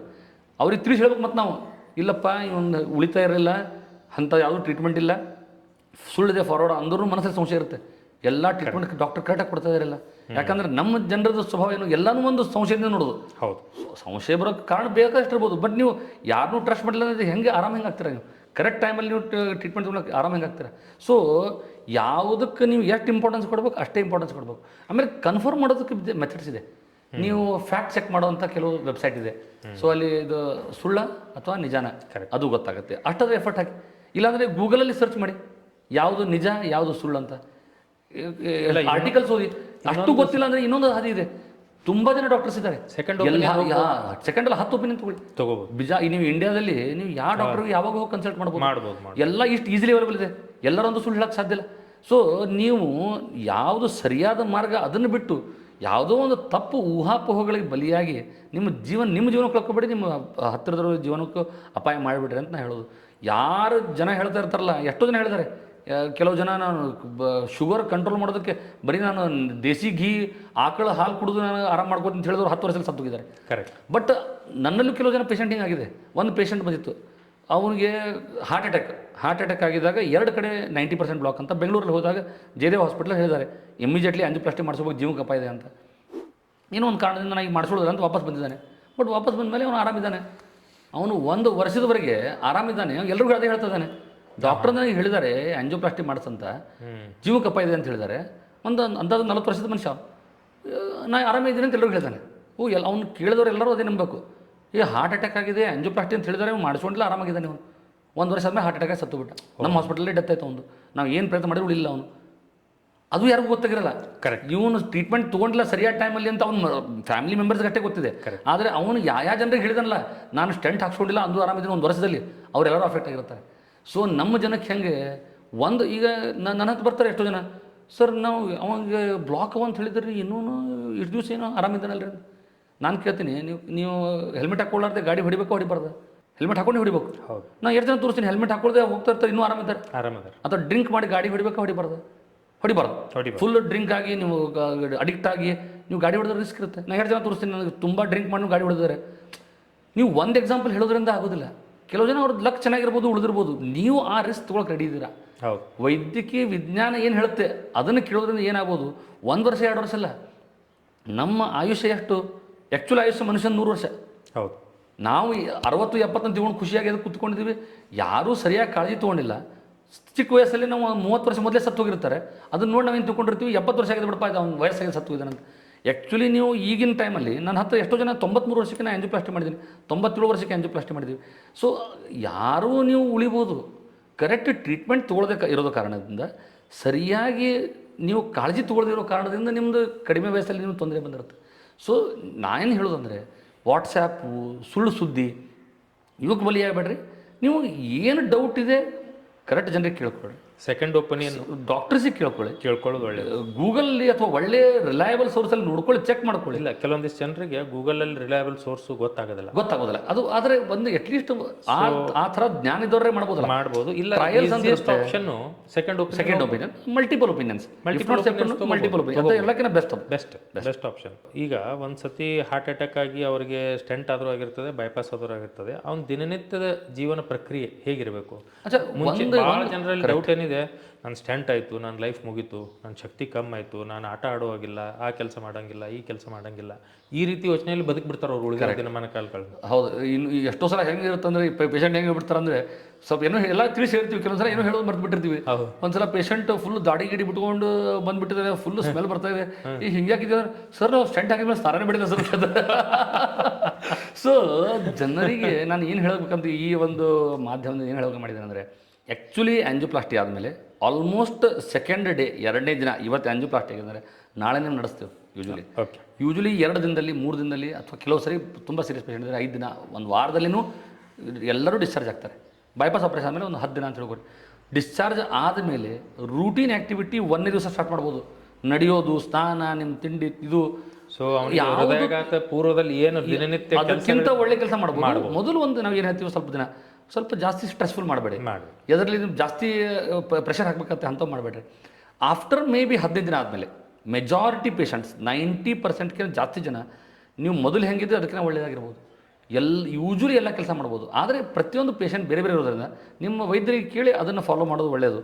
ನಿಮ್ಮ ವೃತ್ತಿ ಜೀವನ, ನಿಮ್ಮ ಪ್ರೊಫೆಷ್ನಲ್ ಲೈಫ್, ಸೆಕ್ಸ್ ಲೈಫ್, ನಿಮ್ಮ ಎಂಟರ್ಟೈನ್ಮೆಂಟ್ ಲೈಫ್, ಅಡ್ವೆಂಚರ್ ಲೈಫ್ ಎಲ್ಲನೂ ನೀವು ನಾರ್ಮಲಾಗಿ ಲೀಡ್ ಮಾಡ್ಬೋದು. ಓನ್ಲಿ ಈ ಕೆಲವು ಮೆಡಿಸಿನ್ ತೊಗೊಂಡಾಗ ಕೆಲವು ಆ್ಯಕ್ಟಿವಿಟಿ ಮಾಡೋಕ್ಕೆ ಬರೋದಿಲ್ಲ. ಈವನ್ ಕೆಲವು ವ್ಯಸನಗಳಂದರೆ ಕೆಲವು ಥರ ಹೆಂಗಿರುತ್ತೆ, ಲಿಮಿಟೆಡ್ ಸೋಷಿಯಲ್ ಡ್ರಿಂಕಿಂಗ್ ಅಂತಾರೆ, ಅದನ್ನೂ ಅಲೌಡ್ ಇರುತ್ತೆ. ಕೆಲವು ಅಲೌಡ್ ಇರೋದಿಲ್ಲ. ಸ್ಮೋಕಿಂಗ್, ಟೊಬ್ಯಾಕೋ ಅವು ಒಟ್ಟನೂ ಅಲೌಡ್ ಇರೋದಿಲ್ಲ. ಸೊ ಯಾವುದು ಮಾಡೋಕ್ಕೆ ಬರುತ್ತೆ, ಯಾವ ಥರ ನೀವು ಜೀವನ ಶೈಲಿ ಮಾಡ್ಬೋದು, ನಿಮ್ಮ ಡಾಕ್ಟ್ರಿಗೆ ಕೇಳಿ. ನೀವು ಆ ಥರ ಮಾಡೋದಕ್ಕೆ ಏನೂ ತೊಂದರೆ ಇರೋದಿಲ್ಲ. ಅದು ಒಂದು ತಪ್ಪು ಕಲ್ಪನೆ ಇರುತ್ತೆ. ಒಂಥರ ಹಂಗಾಗಿದೆ, ನಾವು ಏನೂ ಮಾಡೋಕ್ಕಾಗಲ್ಲ ಅಂತ ಕೆಲವು ಜನ ತಿಳ್ಕೊತಾರೆ. ಅಥವಾ ಕೆಲವು ಜನಕ್ಕೆ ತೊಂದರೆ ಇದ್ರೂ ಎಲ್ಲ ಮರೆತು ಎಲ್ಲನೂ ಮಾಡ್ತಾ ಇರ್ತಾರೆ. ಸೊ ನಿಮ್ಮ ವೈದ್ಯರಿಗೆ ಕೇಳಿ ಮಾಡೋದು ಅತಿ ಸೂಕ್ತ. ಇಷ್ಟೊತ್ತವರೆಗೂ ಎಲ್ಲ ಹೃದಯ ಸಂಬಂಧಿ ಆರೋಗ್ಯ ಕಾಯಿಲೆಗಳ ಬಗ್ಗೆ ತುಂಬ ಉಪಯುಕ್ತವಾಗಿ ಮಾಹಿತಿಯನ್ನು ಕೊಟ್ಟಿದ್ದಕ್ಕೆ ತುಂಬ ಧನ್ಯವಾದಗಳು. ಮುಂಬರುವ ದಿನಗಳಲ್ಲಿ ಇನ್ನೂ ಹೆಚ್ಚಿನ ಜ್ಞಾನವನ್ನು ಈ ನಮ್ಮ ಸಾಮಾನ್ಯ ಜನರಿಗೆ ಕೊಡುವಲ್ಲಿ ಇಂಥ ಎಪಿಸೋಡನ್ನು ಮಾಡ್ತಾ ಇರೋಣ. ಯಾವುದಾದ್ರೂ ಒಂದು ಪರ್ಟಿಕ್ಯುಲರ್ ಟಾಪಿಕ್ ತೊಗೊಂಡು ಅದರ ಬಗ್ಗೆ ಡಿಸ್ಕಷನ್ ಮಾಡ್ತಾ ಇರೋಣ. ಜನರಿಗೆ ಇದು ತುಂಬ ಉಪಯುಕ್ತವಾಗಿದೆ ಅಂತ ಭಾವಿಸ್ತಾ ಇದಕ್ಕೆ ಕಾರ್ಯಕ್ರಮಕ್ಕೆ ಬಂದು ಒಂದೆರಡು ಮಾತನಾಡಿದ್ದಕ್ಕೆ ತುಂಬ ಧನ್ಯವಾದಗಳು. ತುಂಬ ಧನ್ಯವಾದ ವಿಜಯ್. ನಮ್ಗೆ ಆ್ಯಕ್ಚುಲಿ ನಮ್ಮ ಕೆಲಸದಲ್ಲಿ ನಾವು ಇಷ್ಟು ಬ್ಯುಸಿ ಇರ್ತೀವಲ್ಲ, ಎಷ್ಟೋ ಸಲ ನಾವು ವಿಚಾರ ಮಾಡ್ತಾ ಇರ್ತೀವಿ. ನಮ್ಮ ಬಂದಿರೋ ಪೇಷಂಟಿಗೆ ನಾವು ಮಾಹಿತಿ ಕೊಡ್ತೀವಿ. ನಮಗೆ ಬಂದಿರದೆ ಇರೋ ಪೇಷಂಟಿಗೆ ಹೆಂಗೆ ನಾವು ಮಾಹಿತಿ ಕೊಡಬೇಕು ಇದೊಂದು ಒಂದು ತುಂಬ ಕಾಮನ್ ಪ್ರಶ್ನೆ ನಮಗೆ. ಹೌದು. ಜನಸಾಮಾನ್ಯರಿಗೆ ಈ ಸಮಾಜಕ್ಕೆ ನಾವು ಹೆಂಗೆ ತಿಳಿಸ್ಬೋದು, ಯಾವ್ಯಾವುದು ಕಾಳಜಿ ಹೆಂಗೆ ತೊಗೋಬೇಕಂತ, ಅದಕ್ಕೆ ಈ ಥರ ಒಂದು ಪಾಡ್ಕಾಸ್ಟ್ ಒಂದು ಇನಿಷಿಯೇಟಿವ್ ಮಾಡಿ ಬರೀ ಜನಸಾಮಾನ್ಯರಿಗೆಲ್ಲ ಪೂರ್ತಿ ಸಮಾಜಕ್ಕೆ ಒಳಿತಾಗುವಂಥ ಒಂದು ಸ್ಟೆಪ್ ತೊಗೊಳೋದಕ್ಕೆ ತುಂಬ ಕಾಂಗ್ರ್ಯಾಚುಲೇಷನ್ಸ್ ಹೇಳಬೇಕು. ಆಮೇಲೆ ತುಂಬ ಥ್ಯಾಂಕ್ ಯು. ಯಾವಾಗಾದರೂ ನಿಮಗೆ ಏನಾದರೂ ಡೌಟ್ ಕ್ಲಿಯರ್ ಮಾಡ್ಬೇಕಂತಿದ್ರೆ ನಾನು ಯಾವಾಗಾದ್ರೂ ರೆಡಿ ಇರ್ತೀನಿ. ಸೊ ಮತ್ತೆ ಭೇಟಿ ಆಗೋಣ. Thank you so much Vijay. ನಮಸ್ಕಾರ.